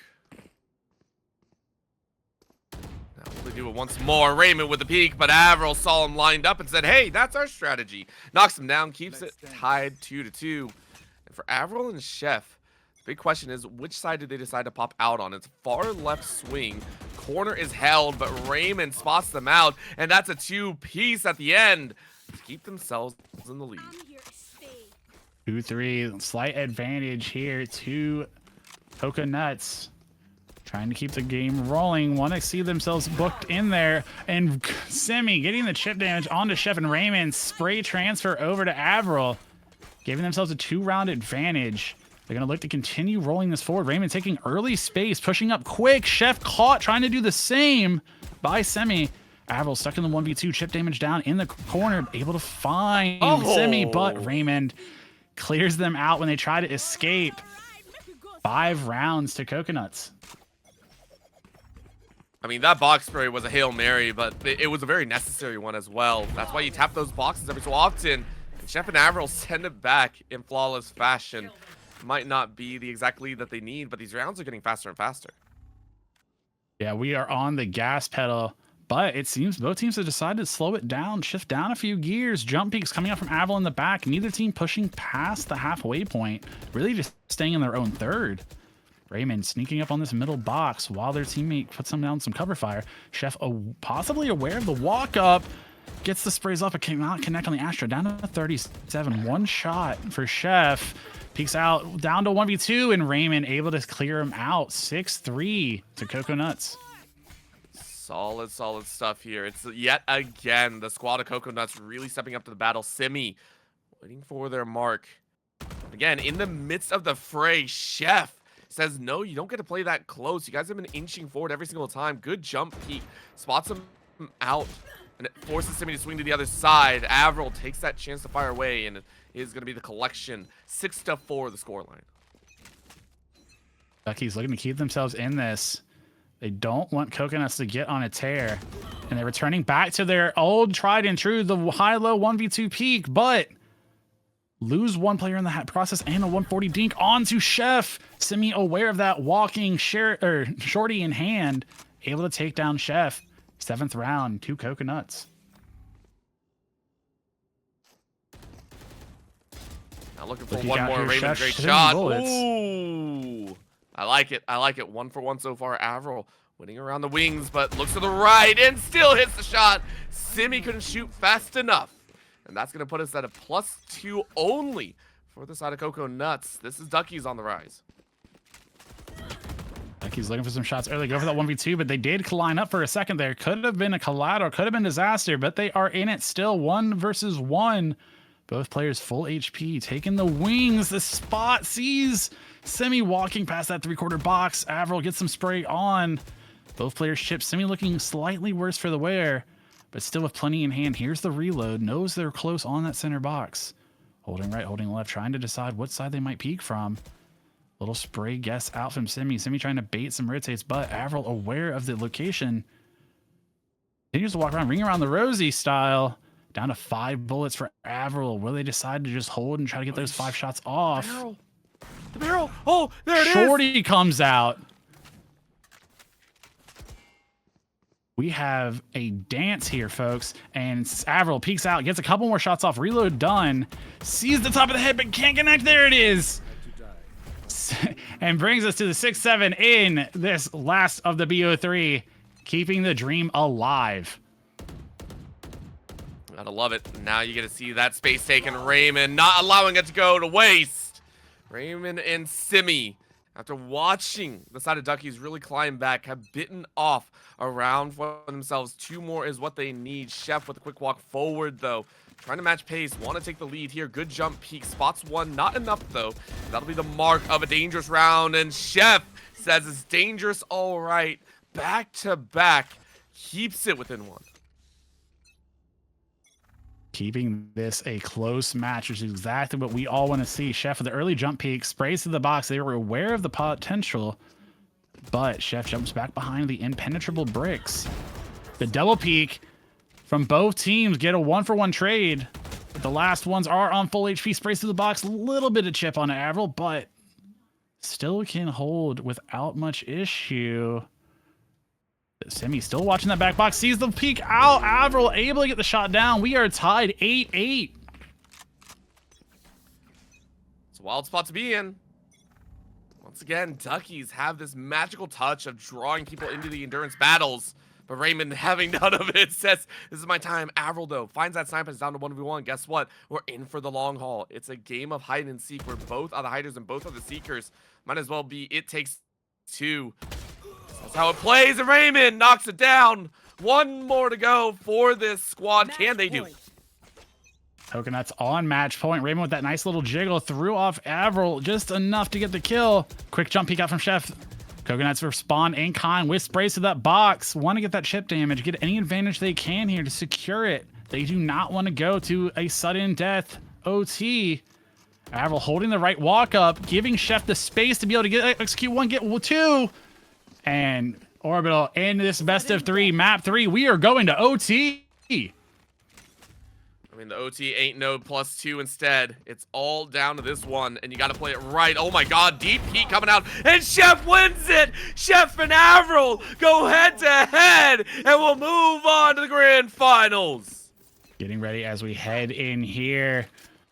Riding along with Avril, Duckies deciding to go against their tried and true double peak strategy, taking the wings, getting some jump peeks in early, see that they are in spawn. Brandon sneaks out and catches Chef as he peeks out after that jump peek. 1v2, Avril tries to switch positions. Did Brandon see, though? They know they're behind the box. They start spraying in. Avril in a world of trouble here. Ooh. Catches Brandon on the walk up. Back down to the 1v1. Skylet sees the corner. But Skylet able to react quicker, finds the headshot through the box, giving SLH the first round. Very smooth shot in there. How's a slow play as well? Brandon might have cooled off a little bit, might need a little bit of time to get back into it, but in that timeline, Skylet might be able to temper and kind of build a foundation for the squad with these wins, with these round opportunities. Look at this open play, though, from the side of Duckies. Brandon takes advantage. Chef with a knockdown in the mid. All of a sudden, cracks are starting to form here. Good crouch by Chef. Gives it a 1-for-1 status. And this is what you want to see if you're Duckies. You want to keep Brandon down. Don't let him activate as he did earlier. He was going nuclear in the first best of 3 we saw them in earlier today. Chef peeking out early, sees the jiggle peek from Skylet. Skylet backing back in behind cover. Brandon swings out, catches Avril on the walk up. Chef back behind cover in the 1v2 yet again. Tries to get a shot off on Skylet, but unable to hit. Gets chipped down 38. 1 shot to a Vandal. Through the box, though, Skylet gets the double spray. Takes SLH back into the lead 2v1. That's, I mean, the squad right there. SLH stepping on up. And Chef, though, answering in kind. taking a 1v1 for what feels like a moment, and they come away with the flawless victory. Really nice job. And again, for the side of Duckies, they always seem to have the right strategy, the right opportunity, and they are always willing to shake it up. We are tied back 2-2, keeping it even in this grand final. Brandon trying to take some space, pushing up. Shots coming out early, but Chef finding Skylight. The jump peak knows where Brandon is. Brandon repositions quickly, tries to get Avril, sorry. Avril unable to get the shot there. Brandon gets the shot back. Playing mind games, jiggle peeking each side of this box in middle. Chef deciding to hunker down, locking into that back spot. Brandon unsure where he is. Down to one peak, but has to reload. Ends up in the open. Brandon swings wide and gets that shot. Slight advantage, SLH. I mean, that slight advantage can easily balloon into even more. Chef waiting, and Skylit opens up. Skylit, who took a back seat in that earlier winners finals, opening up a little bit more, and with that lurk gave ample space for Brandon. There's a round that we are really waiting to see for the side of SLH, but I'm sure that we got Duckies to surprise us at one turn or another. Quick lurk to the side, middle of the mines. What a shot by Brandon. Able to catch the dome, and Skylit on the right side flank brings it to 5. Incredible shot from Brandon, able to punish Ducky's 2-person hold there. The high-low gets the shot onto Chef first. Jump peaks coming out early. Shots coming out, but nothing connecting yet. Brandon able to find one. Chef responding, avenging Avril, but Skylit avenging Brandon, extending SLH's lead 6-2. Really do like it. This is looking better and better for SLH. They have been waiting. Only played one series today. And they want more of that action. Brandon, snapshot, drops Chef. Avril peeking out to that right side. But, I mean, it's Brandon, right? Skylit giving confidence to the squad. And they're up 5 rounds. Brandon is activated yet again. 10 kills so far in this game. Jump peaks coming out early. Ducky's looking to kind of try to hold one line, but holding it in different positions still. Able to Chef able to get Skylit in the back. They know where Brandon's at, and Avril holding that advanced position unknown to SLH and gets the kill. 3-7 for Duckies. Patterns galore here. Duckies keeping themselves in, but Brandon's just on another level. Once again, drawing out a 1v1. Avril answers back. Skylit gonna try and turn things around for themselves. Slow walk, quiet. There it is, Avril. What a beauty of a pick. 2 in a row for them. This is what you want to see if you're Duckies, stabilizing and finding their rhythm. Momentum can swing very quickly in this skirmish, trying to hold 2 different angles here. Look for info. Brandon on the rotate, but chip damage coming in. Brandon able to peek around, catch Chef off that off angle. Avril down to 15 HP in the 1v1. Brandon with the health advantage. Avril hunkering down, trying to figure out where Brandon might go, but not wanting to expose themselves to an errant shot. Peeks out, sees Brandon, but unable to get the shot back. Brandon knows they're behind mid box, but does not know what side they will peek from. Avril kind of hunkering down. Bullet comes out. Gun barrel peeks out just a bit too far. Brandon aware, gets the shot off. I mean, tough stuff all the way around, but Brandon really leaning into it, and Skylit doing the exact same. They feel the win at their fingertips, and this game 1 could be all theirs. Chef, though, and Avril, what the peak was that? Solid play from them as they're eating up this glory and chasing after the backsides of SLH.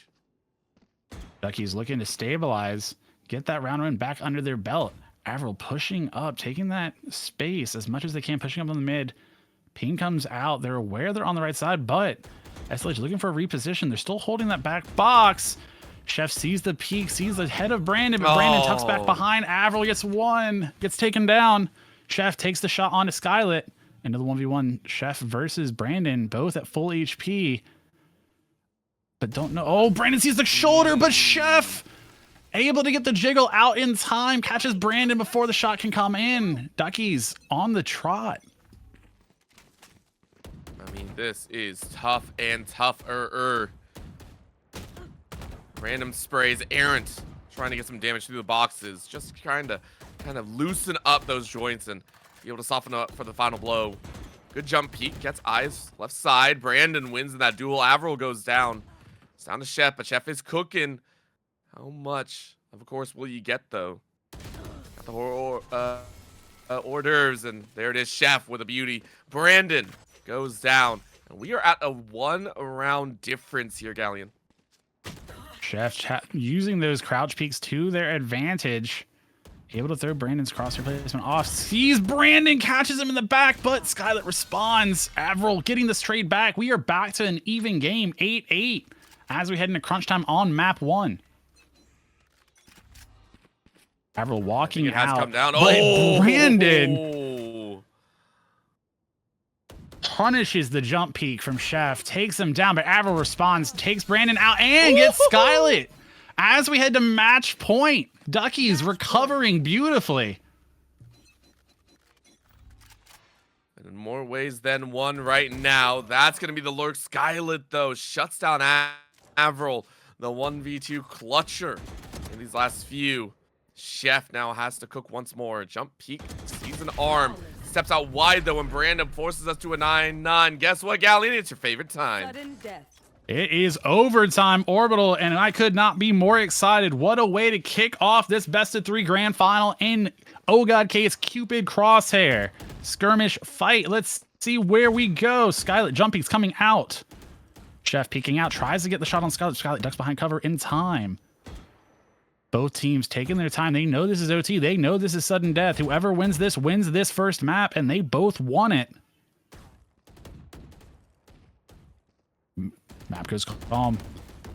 Shots ringing out, trying to put some chip damage, but nothing has connected. Both teams still at full HP. Reloads come out. Skyllet peeks out, sees a shoulder. Chef punishes the double peek. Brandon in the 1v2. Both of Duckies in the back corner, hunkering down like they are known to do. But Avril, looking to take some space, gets caught in the reposition and falls back to cover. The double peek. Brandon. Shout out as Big. well to Sertle. I want to give a big shout out there, Dono10, again, for a very good cause. Thank you so much for your donation and your time watching this fantastic tournament.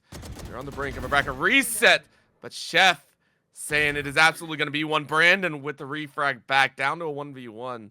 Jet versus Chamber. Avril, northwest corner, waiting for that moment and just eats it up.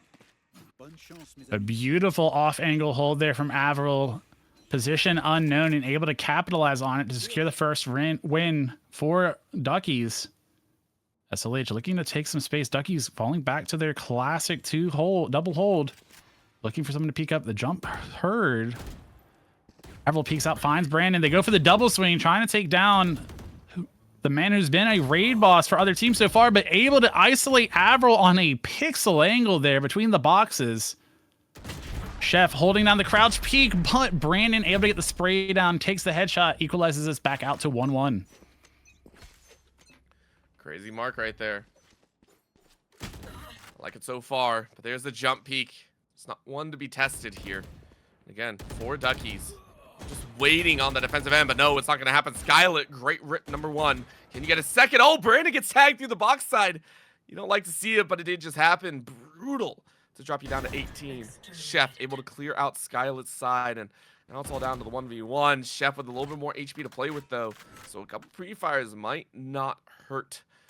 There's the pocket, though. Chef wandering back, once again drawing this to an endurance battle, but Brandon has the right idea and bodies Chef into the ground, which is a frontal assault. Unexpected there. Chef seeming to have a sixth sense, hairs on the back of his neck, standing up and catches Brandon multiple times during that round, but can't get that last body shot off in time. Brandon capitalizing on that slight verticality in the back. Jump peeks coming out. Brandon pushing up, trying to take as much space as possible while Skyllet provides some cover. Duckies hunkered down in their spawn, but Avril able to get the first pick onto Skyllet. Brandon trades Chef. Little chip damage done. Not many bullets left. Has to get a reload off. Jump peeks. Tries to figure out where Avril is. Cancels the reload, actually. Running in with just 6 bullets. Avril hunkered down behind the box back there. Sees Brandon, but not in time. Brandon gets the headshot off. 3 rounds to SLH. Once again, power in the pose. Brandon waking up a little bit more. And a deep spread once more. Look at this crossfire angle. Lines lined up perfectly as Skylet will be the first to be spotted here. And you do see that jump. What a tap, Avril on the downstroke. Are you kidding me right now? SLH may be a little bit frustrated about that one. Chef making the mark, and Brandon says, I can do that too. Quick tap. It's 1v1. Chef, low HP. 78 in their bank. Brandon wants that punch. Sees the arm and catches the last. Gets revenge for their teammate. Chef trying to hit that crouch peek back out again, but Brandon aware of that tendency, adjusting beautifully. Chef with a quick jump peek up, trying to spot where they might be. Brandon taking the left side, but Skylet finds Chef, takes them down. Avril responds. Location known. Brandon looking for that swing out. Oh, you see the peek, you see the inspect, and a headshot out of Avril, securing the second round for Duckies. Oh. I mean, Duckies finally able to get a breath and maybe a little bit of slow divert. Once again, lined up in spawn, though. And they catch Brandon by surprise. And yet again, Skylet hops up to that corner pocket. Few too many oftentimes we've seen it from teams. And as they look to try and get an advantage, well done. This is Duckies setting themselves up for success 3-4. We're heading in, keeping it even in this second map. Skylet gets the quick pick on the Chef, trying to keep their advantage high. Avril responds in kind, but is down to one bullet of HP. Shorty pulls out, ship damage 21. Brandon clipped, but Brandon clips Avril's wings, takes Duckies down another peg, extends that lead 5-3. One more blow to finish. There it is. Great shot. Chef holds it down. Brandon is gone. Skylet gonna try their best, though. Clean things up. It might have it. Sees the first peek, but can't get the final shot, which gives Chef a chance once more. And there's a right side swing. Beautiful work. Still within one, as it looks like Duckies are reaching for the halfway point. The Duckies do not want to let SLH extend that lead. They want to keep them close. They want to keep them in striking distance, try to get that bracket reset. Avril getting the quick pick on the Skylet. Brandon in the 1v2. A ping comes out, but Brandon's on the opposite side of the map. Jump peek out, gets a chip onto Chef, but they know where Brandon's at now. Able to start trying to push up, take that space, not let him play with the space that he has available. Still peeking around the box he's at. And been at, peeks out, Chef founds him, flick over. They're aware of his general location. Avril catches him on a timing. 5-5. We are now even. I really do feel like Duckies have gotten a much better handle on how they want to approach here on map B. Brandon, though, out in front and center. Rips one away from Avril, and this time Skylet is able to match pace. That is going to be a 5-6 scoreline. Again, for this squad, for SLH, they really want to go to a game 3. They don't want to do a bracket reset. But if you are Duckies, you are looking to get this reset.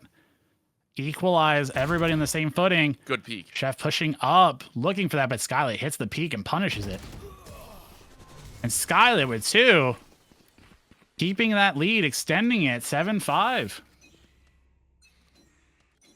All right. This is where dreams are made of for SLH. This is where things really turn on for them. There's going to be a pixel look.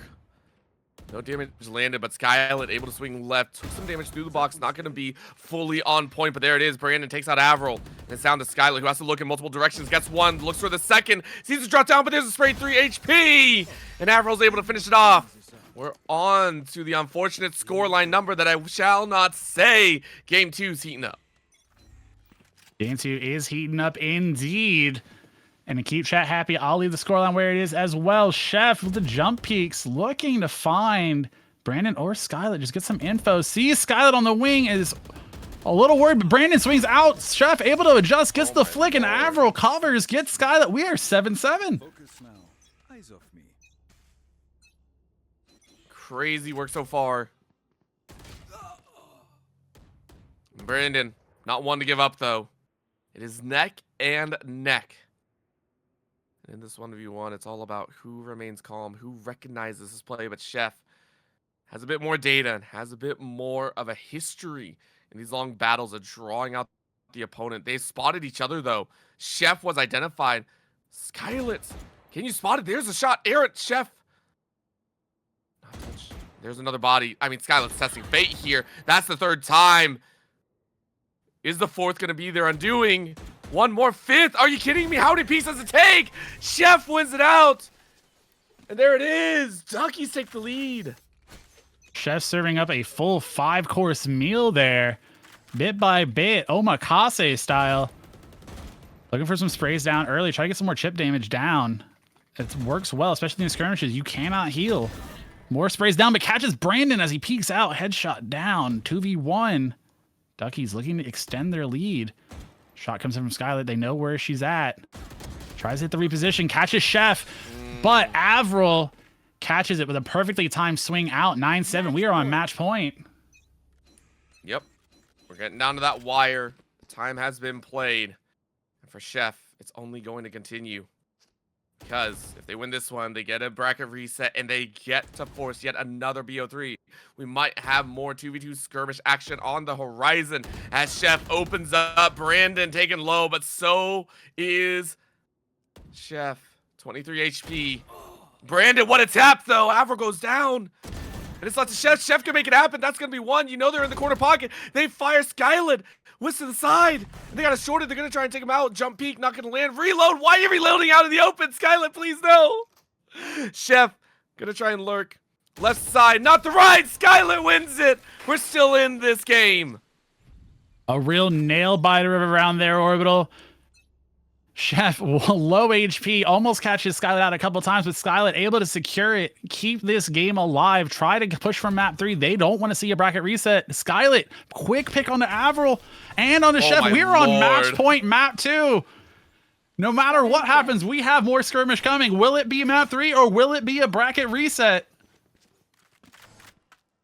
Skylet, the magic here at the very end, and finds an open opportunity. That's the right side of Chef that you never want to show to an opponent. And Avril tucked in the corner. Avril has clutched up before. Will they do it here? Quiet calls. Do you see an arm? I think they got spotted. Avril seen in the back corner. Not going to happen. We're going to a game 3. Skylet holds it down. In with the center play, and let's catch him off guard. There's the jump up. Brandon looking for that play. Chef answers in kind, but Brandon was ready with a vandal shot. Beauty of a work for first blood, and that'll be the second. Brandon is on one. There it is. 2-piece combo for the man themselves. Duckies really mixed up that strategy, not normally known to go for that aggressive play, and they tried for it, but Brandon just able to respond in kind, shutting them down. Chef goes for the peek out. Brandon sending some shots down, tripping them down to 32 HP, but Chef gets Skylet, equals it back out. Brandon in the 1v1 with Avril. Avril guardian in hand, sends a shot down range, repositions, hard left, pushes aggressively up, catches Brandon off guard, ties us back up 1-1. That's exactly how this is. It feels like it's gone all series long. Just these moments of glory on either end. And then these peak games that Skylet takes advantage of. Avril cheated too far left. Got punished for it. Chef now out in the open. Doesn't see a gun barrel, so instead sees the right side flank, but sees the upper shelf as well. Catches Brandon unawares. And now with that side angle, good eyesight. Chef, really open eyes. It's going to come down to that wire once more. Oh, I hate this feeling so much. So many boxes to play against. And Chef drawing Skylet out. It's going to come down to the long-range battle. Oh, you saw a foot. You saw a foot. And you don't know where they went. Are they closer? Are they farther away? Where are they exactly? This do-si-do of death is one I would not wish on my worst enemy. Skylet, I mean, that blood pressure has to be high right now, right? Like, this is wild stuff. There they go. Peek out. Skylet wins it out in the end. Nerves had to be through the roof for both players there. The longer that round goes, the less certain you are of their location. Just catching a hint of a hair of somebody, and then they completely rotate back again. Looking for some early picks here to avoid that a repeat. One trade's coming back and forth. Avril and Skylet in the 1v1. Avril looking to use some advantage on the jump up, but Skylet sees them jump up. Takes some shots at it, but does not connect. Reload coming out from Avril. Skylet pushing up the shorty, gets one shot off. Shorty in hand for Avril. Oh my god! Shots come out, but they can't connect. 7 HP. Skylet lives with a hair. That's the first time we've seen a double shorty shot not kill. And that is heartbreaking into game 3 as well. Avril, though, making up for lost ground with a great pick number 1. Drops Brandon like a sack of potatoes and says, what happened? I didn't see last round. We're good. What a response. That double shorty not connecting, not getting those kills could have been soul crushing, could have shut down the momentum, shut down the vibes, but Duckies steeled determination, respawn back. Brandon able to get that shot off onto Avril though. Skylet picking off Chef. SLH not wanting Duckies to find their ground, not find their footing, trying to maintain that lead 4-2. Yep, that is a joy and a half here. And then for SLH, you're real happy, Brandon. What a look, but Avril answers back. It's down to the clutch, fractures Avril. Brandon around the corner. What a great poke around. And it seems that Brandon is back on their ish galleon. This is the Brandon we saw earlier. It is looking so. 7 kills so far in this one. But Avril actually keeping in lockstep. 5 kills for them so far. But Brandon shutting that down early. Doesn't want them to keep that momentum. Chef able to get the phantom shot off onto Brandon. Shots coming out. Skylet down to 10 HP. But finds the headshot through the box onto Chef. Keeps the lead 6-2 for SLH. I mean, this is magic in the making. It feels like Brandon saw the jump peek and read that like a book. Now on the lower ground, you see the arm hard spray. What happened? What happened to games 1 and 2?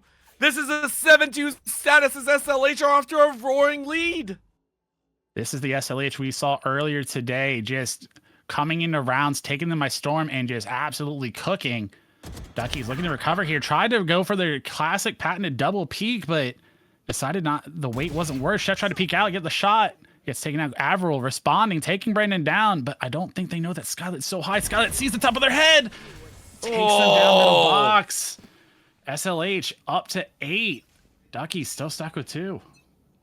At this point, call them super lucky headshots because they're on top. Brandon does it again, baby. That is the flow state if I've ever seen one. Avril cannot contend.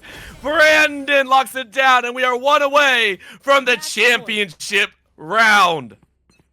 Match point, SLH. This is where you want to be if you're an SLH fan. Duckies backs against the wall, trying to take this brick by brick. Skylet takes down Chef, though. Or Avril responds. Can they get the shot off? And they take down Brandon. 9-3. They're still up on match point, but brick by brick, step by step, they're clawing their way back. And I will say, I might have made a mistake. It ain't luck, it is learned. They have spent hours practicing, and time-wise has been their friend. Chef in the back line, though, finds Skylet. Avril circling around the side, but Brandon saw it! Brandon read it like a book! And that is GG SLH, are your Cupid's Crosshairs 2v2 Skirmish champions!